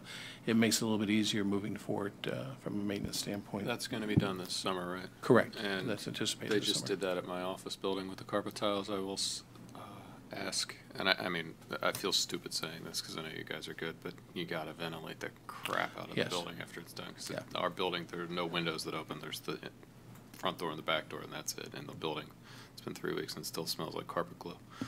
Well, there's some other techniques you can use. You can use a low VOC glue, which is possible. The other thing, depending upon which manufacturer you use, and there's several of them out there, but they also have a 4-square tape system that goes down with no smell whatsoever. Now, is that the best for students going, hey, let me pull this up and check it out? Maybe not, but again, there are some options for us. Moving down for 1920, playgrounds for Radnor Elementary School, we have $15,000. There's some rubber surfacing that keeps shrinking that we're looking to get replaced. Is that the red top? Yes. Okay. Yeah. And then purchasing an auto scrubber. I'm sorry. Nope. No, that's good. The red top, that's perfect. Sorry. Oh. And there's an auto scrubber, which is a device for the custodians to push around, and it injects water and chemical to clean up the floor. So it's an efficiency, trying to be more mechanical, mechanize the staff instead of having it all done by hand. Does anybody have questions about the middle school? Because I have a couple here. Middle school? That's for the one we're on, right? Yep. Oh, Coming up, that was Radnor Elementary. Radnor Elementary, the red top. oh, I'm sorry. Yeah, Great. Middle school was next, I'm sorry. Okay, great. No, thanks. So the middle school, thank you for the segue. So we have curbs and sidewalks for $25,000. We have some door hardware replacement. Again, want to make sure that we keep on top of that. A lot of times the door hardware gets beat up pretty bad, and we will make sure that that's updated and make sure that we're secure. There was an issue about adding a window to the watershed in the fitness room that they asked replaced, or have that installed. Again, getting an auto scrubber, or actually a mobile lift for the middle school itself, and then some maintenance equipment. We have a tractor that is far exceeded its useful life, and it breaks down all the time, and we use that pretty heavily for snow removal and stuff like that. So we wanted to make sure we had that upgraded. It would be on a normal cycle to get something like that replaced. Do you have questions? So you're buying a new tractor, that's the maintenance equipment? Correct, piece? yes. Are there other questions for the middle? Go ahead. This isn't for the middle, it's in general, though. Given that I'm not saying that there are, and we can't talk about them in public when it comes to security upgrades that might be needed, how does that then fit into our capital plan, since we can't talk about it publicly? You see what I'm... We have some grant money that we'll be utilizing for that. But if we needed to do something perhaps that exceeded the grant money, and it's confidential, we have to talk about it in executive session, how does that still get placed on the capital plan budget and we just don't elaborate, or how does, I'm not saying that we do, but I was just curious how that works. It goes into the black budget, right, which is the next. You could do it a couple of ways. You could put it in your capital budget and you could just call it security items and not expand on what it is. We've had some conversations in executive session about some security type of issues. I imagine that we'll have more. I know that we have some scheduled coming up where we'll talk about things that the district is committed to funding, and then we'll decide where to put it. But you could do it a couple of ways. You could put it in your capital plan. You could transfer money over to your capital plan now. You could use a part of your fund balance. You could pay for it out of your general fund if you so choose to do that. So there's many options available. Yeah, I wasn't so as concerned about where the money would come from as to how you address what that capital improvement is without disclosing the. I think you would just put security items. A lot of school districts will do that, just put down security items, but won't elaborate as to what it is. Obviously, in executive session, you all are entitled to getting details as to what we're spending that money on, but under the current law, because we don't want people to know where our vulnerabilities are for them to be exploited, that's the reason why we're allowed to do that under executive session. Yeah, and I think that's new for us. I mean, it's just in this day and age with the carve out for those things to be discussed in executive session, it's a little bit different way of approaching potentially having to make those upgrades. Thank you. Years ago, you'd see on a budget cameras or blast film or ballards or whatever it happens to be, door locks. But today you would not put that type of information on there. It's frowned upon. Yeah, it's a good question, Amy, but I would tell you, personally, I don't know how anybody else feels about this, and it's probably the conversation is executive session, but I would actually argue against putting a category on this public capital plan that says security. So I think it would be, even the word security, because I think it does indicate to anyone reading the plan, oh, they're getting ready to do a security thing 3 years from now. That would indicate that, at a particular building, I think that might highlight that we have needs or concerns there. I would argue it still shouldn't be on this plan. Maybe on a different one, on a blue piece of paper, but I would argue against even the category security on here, personally. My middle school question is, well, and notice it has no money there, so clearly that's not where we're actually budgeting for it. Everybody, yeah, yes, exactly. Let's go with that. In 21-22, which is a few years out, it looks like we're talking about replacing the fencing along School Lane. Actually happened to run into somebody. There are some issues with the fence and the way that our middle school students are utilizing School Lane, that it's more just I want to put a asterisk to say that's probably something we should have a conversation about. How are kids actually, there's the way we have our building set up and the property set up, and then how are the kids actually utilizing our internal circulation and things like that. So seeing this mark about $25,000 for fencing in a couple of years brings to mind that it was something that came up last week. Sure, you currently have aluminum fence out there. It's decorative aluminum fence. Correct. It's easily bent. So one of the solutions I looked at doing was instead of the guys have been running a piece of metal stripping across to every one of the ballards that go through, or the standards that go through for the fencing. Instead of doing that throughout the whole thing, because that doesn't look exactly right, we can actually put some black netting across the front of the fence itself, which you wouldn't be able to see, but anybody trying to get up there would have to cut through the net to actually go ahead and open the fence up to get in. So that might be one option, too, we could look at. Yeah, I think it's more the concern about, the kids are walking along School Lane, which doesn't have a sidewalk. Right. So conversation for another day. The walking isn't the problem. It's the skateboards and the scooters and them walking full abreast. I was on that road today. Yeah, so anyway, it's a conversation for another day, but the fencing kind of caught my eye with regard to that. Okay. Moving on to the high school. For 18-19, we have some boiler issues down there. We have a boiler controller that is obsolete. We have 2 boilers in the room, in the boiler room, one of which the controller is bad, so we're looking to get that replaced for $40,000. We have a clock system that we need to upgrade in that building, or a PA system and a clock system. The clock system, Primex, is the system we have in this building. Again, it's a wireless system so that they are all set for the same time. Many of you might remember years ago when we were in school, you had the old simplex systems that were tied in, and you could sit there and watch the thing spin around at 2 o'clock in the afternoon, and we don't do that anymore, and those systems are pretty expensive to maintain and become obsolete quickly. Primex system has been around for a while, and a lot of schools have been utilizing them, as well as Radnor and most of your other buildings. The roof duct for roofs, we have specifically, you have duct installation repairs and sections. You have duct work on the roof that have, the insulation has been compromised by water. It's been compromised by being cut open for whatever reason, whether it be a repair or some other reason. So you're not getting the efficiency you need to out of the heating system and the air conditioning system. By not having the duct insulation on there, it also creates the possibility of that duct starting to rust away underneath of you. So we want to go ahead and address that moving forward. Some walk replacements, again, for the concrete. Sealant on the exterior shell. We have some of the parts of the building where we have some water infiltration, and we believe that by utilizing water repellent on that, that will help to alleviate some of the problems we've been experiencing up there. Again, for 1920, some interior painting. The pool area, $30,000. We're looking at some options in the locker room, whether or not we can hopefully replace some lockers in there, make the place a little bit more palatable in the short term until we have a longer range plan on that with regards to those locker rooms and any additional modifications to the room. Haven't got to that one yet.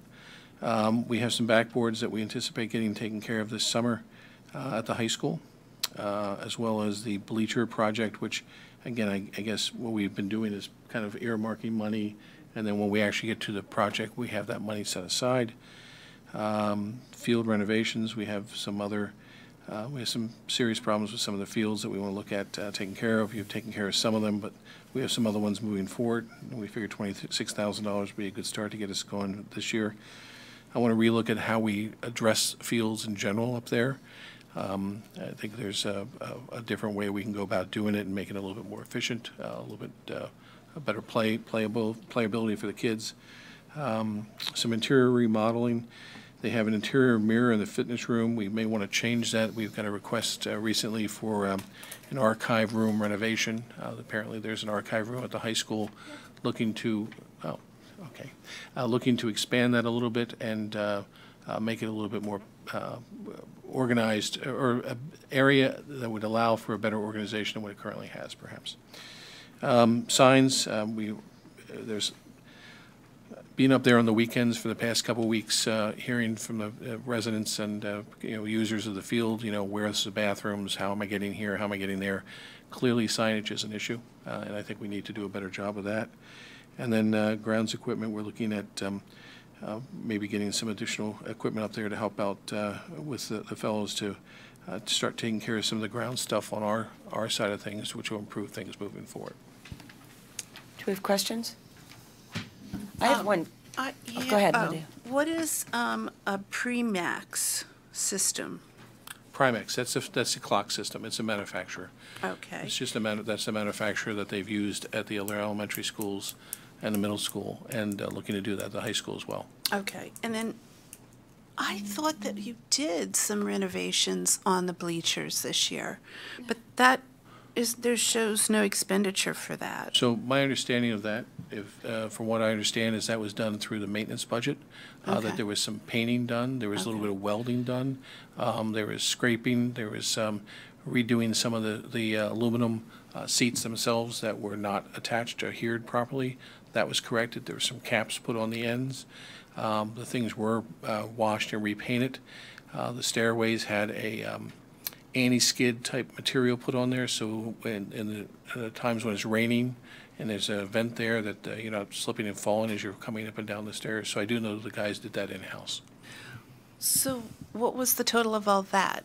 It was from a maintenance budget? It didn't come from this money put away for the bleachers? It did not, because it was part of regular maintenance. The cost was not significant because our staff did it in-house. Okay.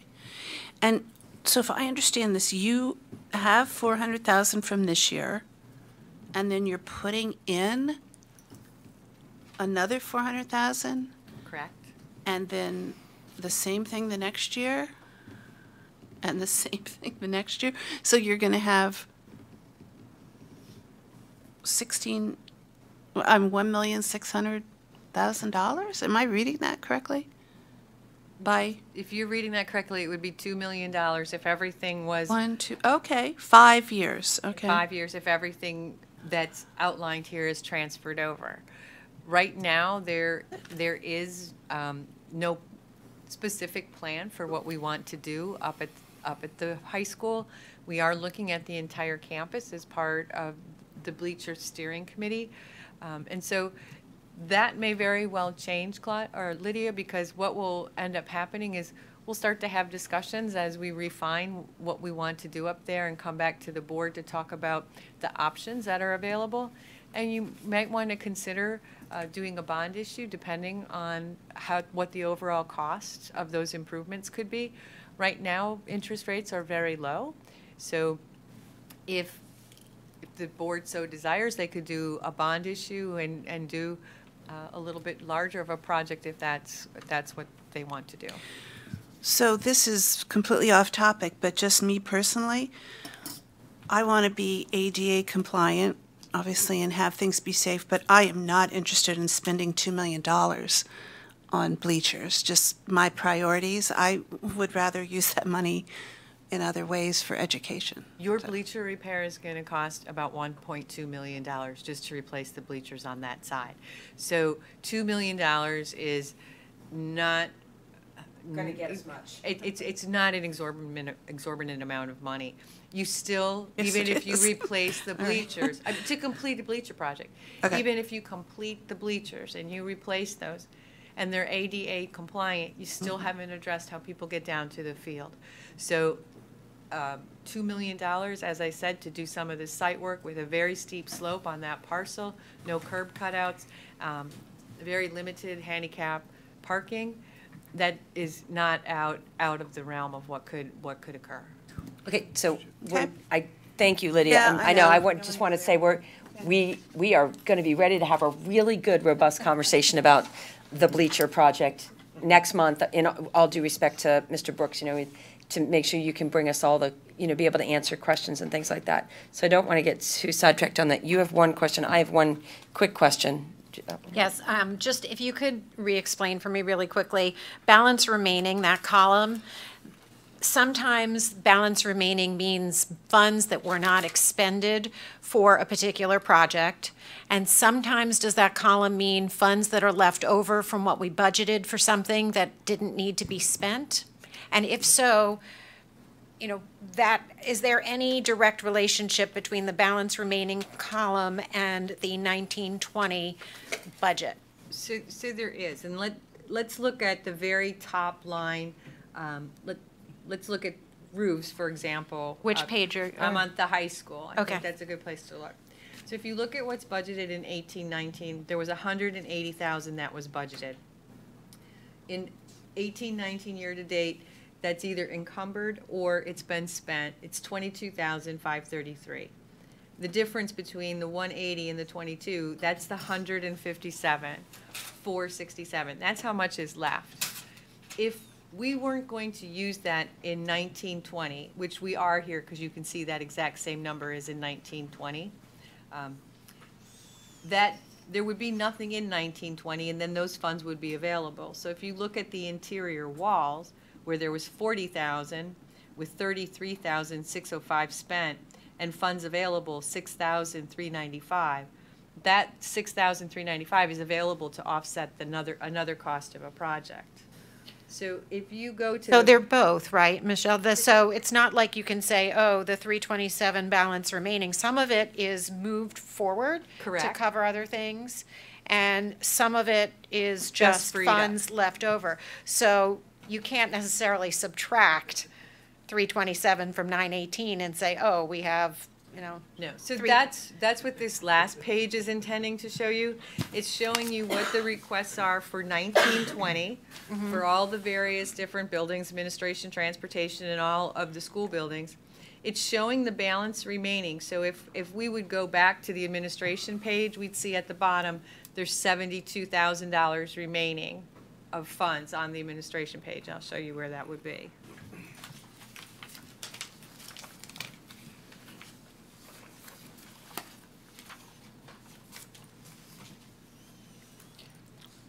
So here's the administration building. Here's the balance remaining column. We go all the way to the bottom. There's the $72,000 that's pulling forward. yeah, but that's pretty clean and straightforward. I'm talking about a page more like the high school where it's a combination of over budgeting for something and money's left versus money that hasn't been spent that will be spent on that, So just that's moving all forward. taken into consideration, and if there's money available that can come forward, it's coming forward here in this remaining amount. So here's the Okay. total projects down at the bottom that are requested, just under 3 million. This is the balance remaining, and this is from 18-19, the balance remaining here. This 921,000. The 1,000,003, which has always been on this sheet, which shows project remaining, or Okay, funds remaining yeah. from prior projects completed. That could be from projects from 16-17, 17-18. It might have been projects that we thought we were gonna do, and then we decided not to do them. Or funds that we said, for example, Ison and Wayne, when we did the construction at those two buildings, we always said those funds are gonna remain for Ison and Wayne. Well, Ison and Wayne is now completed. So a large portion of what is in that $1.3 million is left over from the Ison and Wayne construction. So funds that are left over from projects that didn't cost as significant as we thought, or we said, you know what, we're not going to do them at all, are always taken into consideration when we look at what we're requesting for our capital fund. And that's the less funds remaining from prior projects completed line. Correct. So Okay, thank you, that's very if helpful. If you look at this, we've got almost $3 million worth of projects identified on this capital plan as it sits in front of you today. But what we're asking you to transfer in order to cover the cost of all of those projects is only $713,000 because of what is left in the fund and what was left over from 18-19. Michelle, let me just try to say it a different way, because tell me if I'm wrong here. So, and I do have a question about the high school, quick one in a second. So, I think, as a good example, the exterior lighting that's there at the high school, you had 24,000 budgeted, you've spent 3,100 and change. You have a balance remaining of 20,852. That is not, that 20,852 isn't then also copied over and in the 1920 budget requests. So what that leads me to ask is, did we budget 24,000, but it really only costs 3,100, which is really a big overestimate, but whatever. And so we actually have $20,000 left over. Or did we budget 20,000? We're only going to be able to complete the project to date, $3,100 by year's end. And so we've got this remaining 20,000, of which we still need to finish the project, and it's going to cost somewhere between, the 3,100 we've spent to date and the 24,000 we've budgeted. Why that's and I want the answer to that, but I'm going to ask the corollary to that is, go down to roofs. Budgeted 180,000 for roofs this year. You spent 22 and change so far. You have a balance remaining of 154,000, and you've moved that 57,000. You've moved that 157,000 over to the 1920 budget. What that says to me much more clearly is you budgeted it. You've done a portion of it, this is what's remaining, and we're going to finish the project next year because you're accounting for it. That balance remaining of 20,000 for the exterior lighting, maybe because it's such a large amount of money relative to what you budgeted for it, it's hard to know kind of what happened with that. And is that money really available for some other project, or do we still need to finish the lighting project? It's very clear from the roof that what's going to happen with the roofing project. Does that kind of sum up your question? That's, how I was trying to, in my mind, calculate. It seemed like there are a lot of different things going on that landed in the balance remaining column, and I was trying to parse them out. Yes, Susan, that's, you gave specific examples of my questions. And then the interior, so then go down a couple more, because this is a totally different set of numbers from the exterior lighting. The interior walls, we budgeted 40, and it only cost us 33 and change. I mean, that's a reasonable, you budgeted 40, it came in under that. I would expect, and that 63.95 that's balance remaining in that column is then not budgeted in 1920.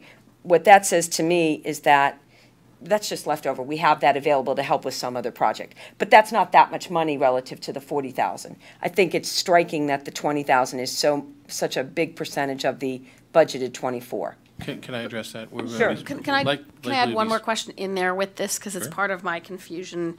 So with like the pool area, take another line, that we budgeted 20,000, we spent almost 17,000, so there's about 3,000 left.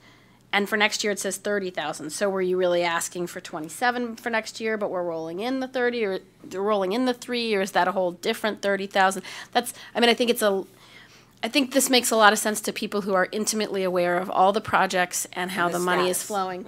And I think it creates a lot of confusion for board members. Sure, I can understand why, but the exterior lighting, we anticipate spending the bulk of that yet, because I still have a major order out there for that, but that just hasn't hit the books yet. So that's still going to, Largely, that's still going to get spent in 18-19? largely, yes. Got it. Is it going to be every penny? I'm not going to No, guarantee. no, no, but that makes sense. Largely that. As for the pool, there's 1 or 2 items that we have not received as of yet, that we're looking to do for this summer. So we anticipate spending the bulk of that as well, just those 2 examples that you used.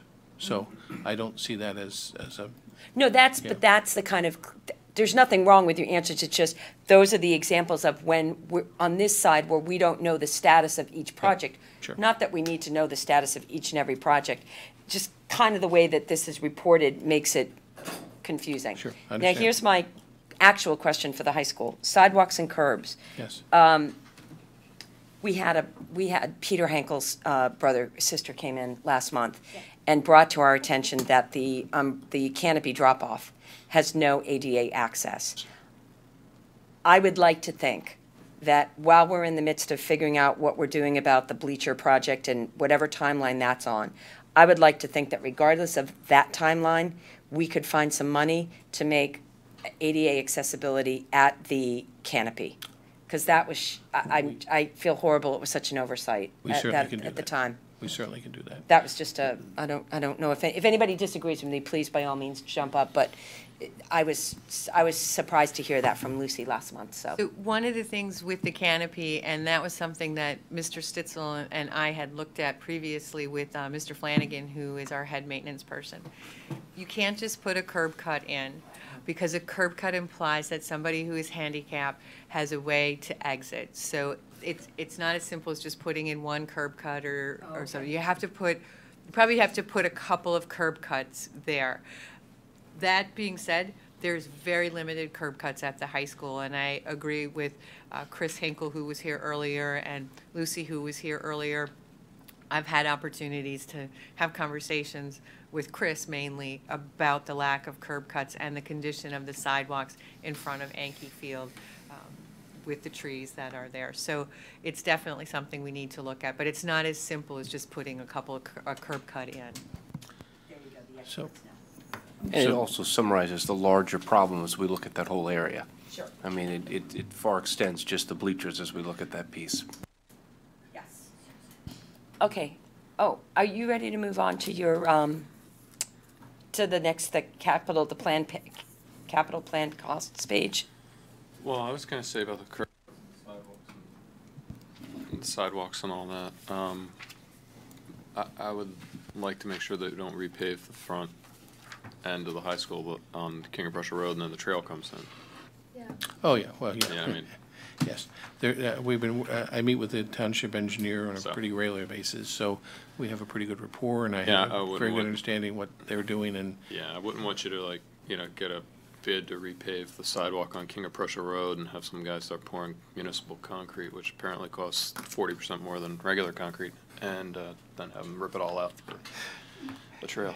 I would like to try to avoid that myself, yes. So this capital plan, it does say draft on it. Mr. Brooks has only been here a few weeks, and he and I kind of were playing tag team on this spreadsheet. I do see, and Mr. Stitzel, I see that there are some things on there that need to be cleaned up, and we'll definitely work to do that. We'll add dates, and we'll highlight where the changes are. You will note that there is nothing in this capital plan for Matson Ford Road. Matson Ford Bridge. Road Bridge. The reason for that is we don't know when we're going to be getting a bill from the township. We know that we have a commitment to pay for that. My suggestion is that we wouldn't budget for that until we know it's something that we can address when it happens and we know that it is actually going to occur and that we are going to incur the expenditure. We can have a discussion about how we would fund it then. As far as Salpizio Gym, I know that Mr. Brooks has been working with the township regarding that. We had a meeting. We are committed to trying to get that gym open as quickly as possible, and we're going to continue to work on that. That is still an insurance claim at this point in time from the flooding, and the district is not responsible for maintaining that building. That is the responsibility of the township per the lease agreement that we have with them, so that's why that is not included in the capital plan. Those are conversations we can have at a later date. Can I ask you a follow-up on that? The roof itself, At Sulpizio? yeah, it's Sulpizio, because we're concerned, as I'm serving on the park board, we're concerned that if that continues to leak, then why are we doing all this work on the floors? So who's responsible for, because aren't there issues with the roof? Who would be responsible for that? Well, at this point, the way the lease agreement says, the township will be responsible for that. It is my understanding that there has been some work done on the roof over top of where the gym is located, the gym wood floor is located. The roof that apparently is in desperate need of attention is over top of the old locker room, well, the locker room area. That has not been done to my knowledge. I was in there 2 weeks ago or 3 weeks ago touring through the building, and that was in desperate need of attention. Over top of where the gym is, I was in there on Monday, and we're now in there 2 days a week doing some testing between the township, us, and the vendor, just to monitor things moving forward so we can have a game plan moving forward. And there's ceiling tiles up in the ceiling. None of those ceiling tiles showed any indication of water infiltration over top of where the wood floor is. There was some indication that maybe when the wind blows, water is leaking in through one of the windows. Again, that's something that the school district's not responsible for, but again, we identified that as a potential area where water might be infiltrating into the building itself, and that would have been in the area where the gym floor is located. Does that help you at all? It does. Okay. It does help me, but the other roof, if you have a house. Yes. And underneath this part of the roof, we're putting a new floor in, and over here, this roof's leaking. That's still would still trouble me. So if we own it, I think when we know that it needs to be repaired, we need to move forward and either say, this has to be repaired. I agree with Chuck. I mean, it's the same building. The township specializes in not repairing the roofs. I mean, the township manager anyway. So I would think that we fix the roof of the building we own, even though they're responsible under the lease, and then bill them for it. Because our kids are using it, or are not using it right now. And currently, nobody's using it, that's correct. Yeah, so, I mean, that would be my preference, is to fix our building, even though they're responsible for paying for it, and then bill them back for it. It's a little more aggressive than I was going for. I was going for at least telling them. Well, you know, age has mellowed you. Yeah, I guess it has mellowed me a bit. Let me just circle back around to a different way, because we actually still have a part of our presentation to do, which is this. And I think this is actually a relevant segue. The first chart that we looked at here was the administration building. And I will tell you that in this building where we sit, we have a lot of deferred maintenance. Oh, yeah. And we have a lot of instances where in the past, as we've looked at budgets, we've made a decision to not to postpone and delay repairs here in this building. And, you know, much like Sulpizio Gym and many other buildings in our in the town, you know, I think we have to take seriously when Mark comes to us and says, we really have to do some work on this building. It's not directly related to the education of our children, but it is not indirectly related to the education of our children. So Chuck and Mike, with regard to your concerns about Sulpizio, yes, we own it. And I think probably rather than us debate and discuss right here what might be some stipulations of a contract that we have with the township, what we should do is we hear the concern. I think we're hearing loud and clear the concern that the, you know, our kids here in the township, they're not able to utilize the building and their program, and that we should take a look at what could we do that would make the most sense, that is fiscally responsible for us, and also, you know, gets our kids back in the building as soon as possible. Because at the end of the day, I think that's the concern. But it does speak to Michelle, the $400,000 that we need, that you're requesting for the admin building, it's some pretty significant stuff, and we probably should consider no longer postponing some important improvements to this building. Bless you. I wanted to just bring this back around to the capital project conversation at hand. This is actually the capital project conversation, is should that be in there? Well, that's a That, good- I think, is what Mike was bringing But to. I think my point is that I think we need to have an understanding from our, the obligations of the contract that we have with the township and what's the best way to proceed. Exactly. And I don't have that contract in front of me. As we move need to deal with forward, that. right, as we move forward, we could see what that is, and then do we need to put it in? Or do we defer to the township to do it? So I think Mike's raising a point Right. and it is part of the capital program, I believe. Yeah, we can continue to have further discussion on that, and I think the good part is, as Mark mentioned, he's been, meeting routinely with the township, and we're working together to look at and address what's going on over there at Sulpizio and then the other places as well that we have agreements. So we'll continue to look at that, and we can continue to have that discussion about how do we want to proceed. Okay. All right, do you want to go over that final page of recap? And Michelle, how do you want to tie this back together to where this is all going to come to, which is, budget conversations? So this page is just a summary of the 1920 budget requests, which are all in draft form at the current time, the remaining balance, and then the remaining balance that would be available in 1920. So based on the requests of $2,938,727, and less the remaining balance and any remaining balance from prior capital projects completed, in order to complete all the projects on the list that we've gone over today for the various buildings, administration, building, and transportation, we would need to transfer $713,727 over to the capital fund. That's currently not in the proposed final budget. If that were to be included in the proposed final budget, that would bring our deficit from 1.3 million back up to $2 million.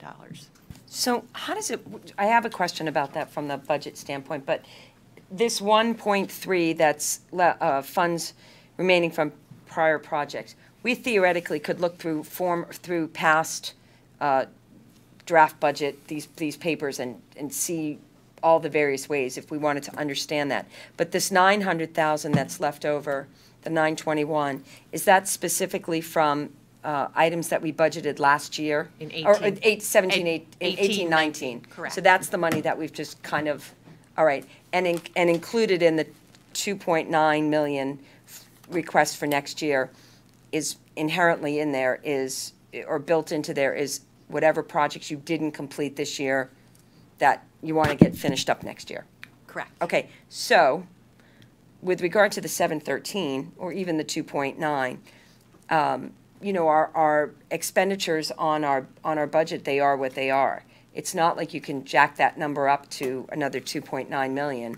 So you would just be talking about doing fund transfers? Fund transfers, correct. Okay.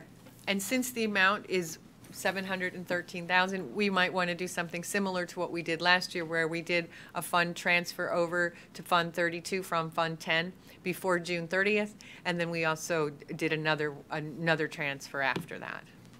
Okay. Right, so just to make sure I understand that, so in other words, you would take our current expenses in the budget, you would add in the next iteration of it 2.9, because they haven't been incorporated.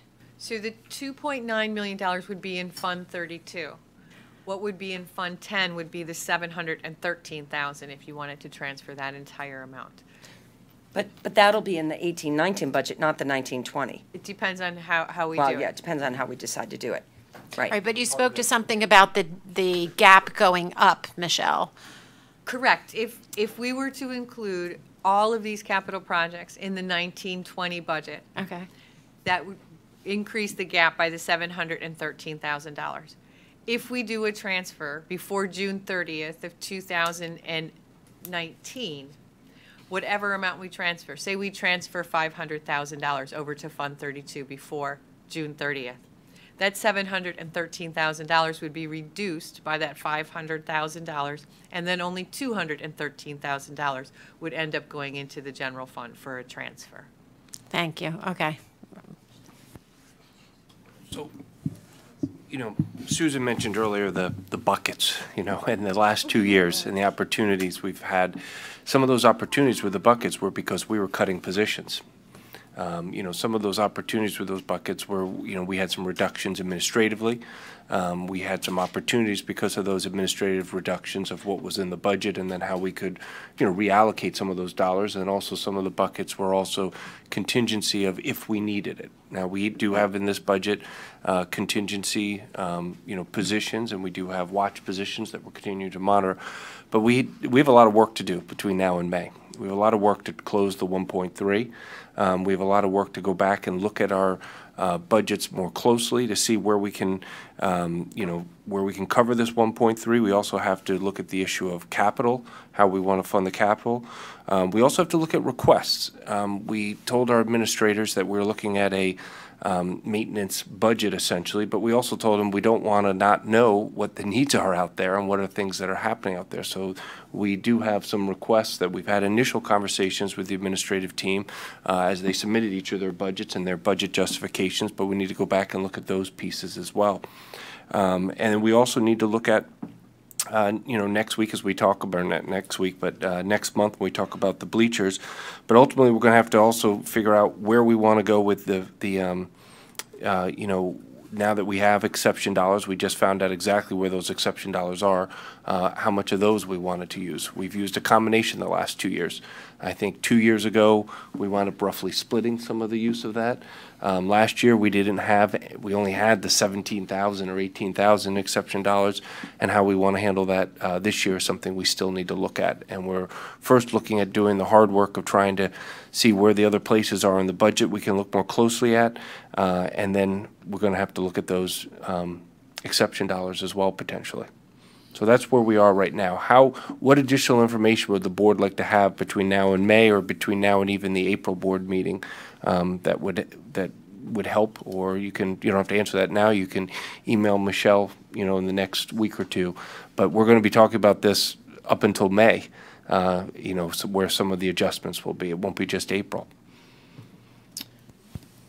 Okay, so does anybody have any final questions with regard to that right now? Need to probably think about it a little bit. Can I just get a little bit of clarification? I think when we were going through the capital plan, it sounded like there are things that say budget remaining, but you actually have money being spent. Things are on order. So the 713 is also still an estimate and actually stands to go up when we finish spending what we intend to spend this year. That's correct. Okay. I just want to make sure people are clear. Thank you. Okay. I guess just to piggyback on that, so you'd be able to go into this spreadsheet, and the ones that are finalized, you could then just code some way that we'd be able to tell that job has been complete, correct? Yes.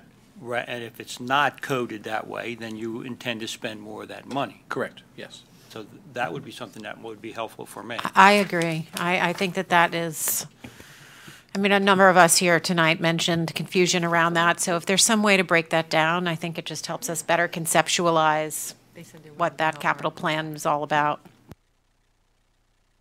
You know, this feedback is great because, you know, one of the things we can ask Mark to do is look at, you know, how do we want to, you know, based on feedback, how do we want to present this in the future? I know our Citizens Advisory Council gave also some advice on capital planning and long-range planning as well. Mark, what has been the practice in previous districts for you as well in the IU? You know, and, you know, take a good look at this and how, you know, based on some of this feedback, but also how can, not only the feedback, but also your insight on maybe how we can improve this process and look to some of the guidance that we've already received from our other groups as well. And Mark's going to be coming to our Citizen Advisory Committee meeting on April 22nd. We've got a tentative meeting scheduled for that date. So he's going to be joining us at that meeting to have some more discussions about capital planning.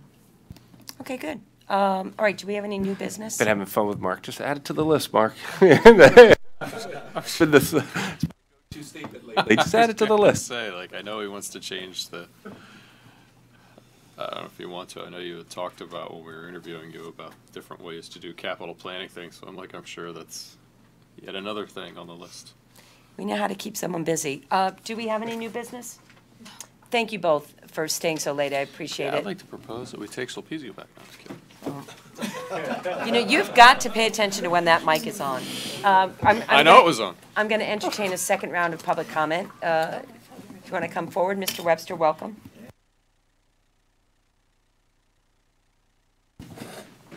I would normally let Mrs.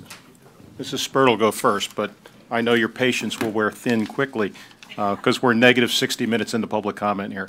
I just have a few comments, and the first two, I am a member of the Citizens Advisory Committee, and I'm going to put that hat on for my first two comments. And one is to answer Mr. Miller's question about the PEASers.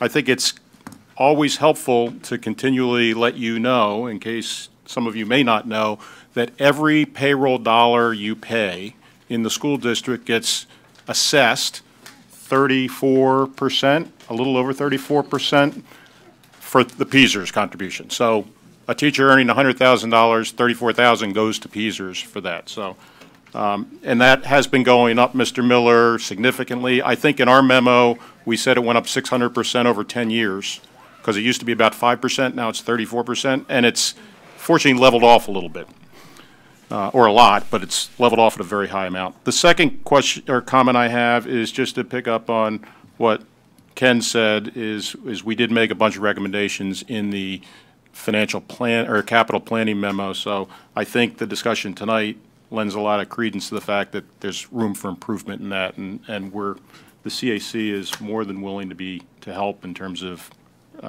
laying out something new for this.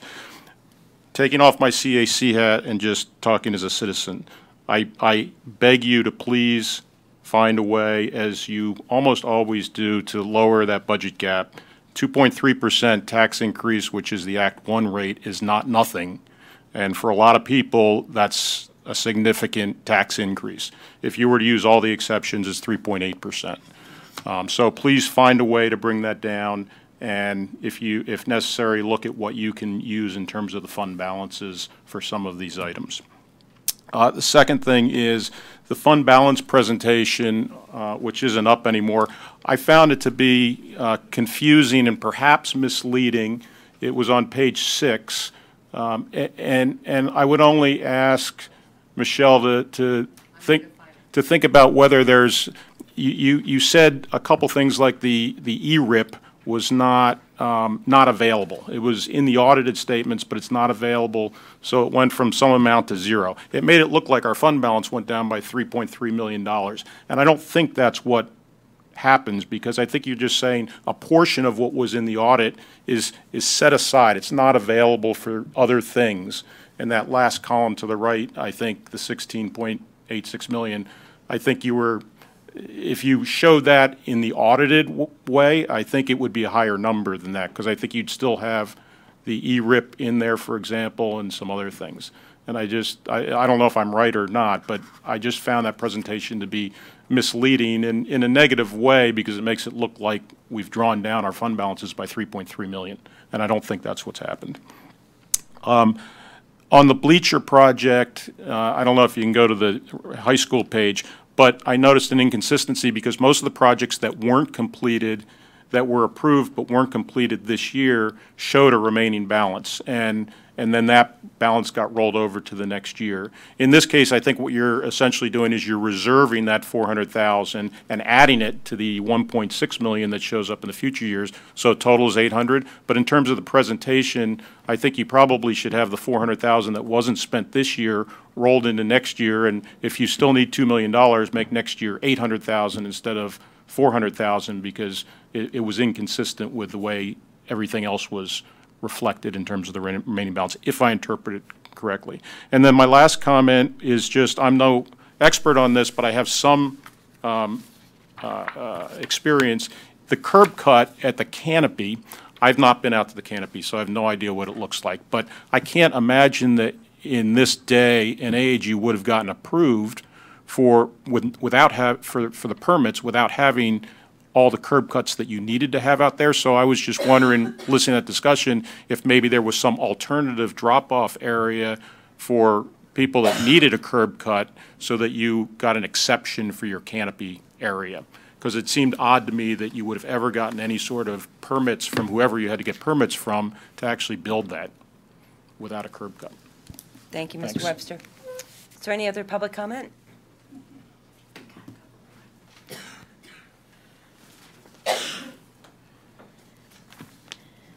Good evening, Cindy Spurtle. I did have one question while we were on the high school page, but Mr. Webster, Dan has covered that, and that was on the handling of the $400,000 for the bleachers.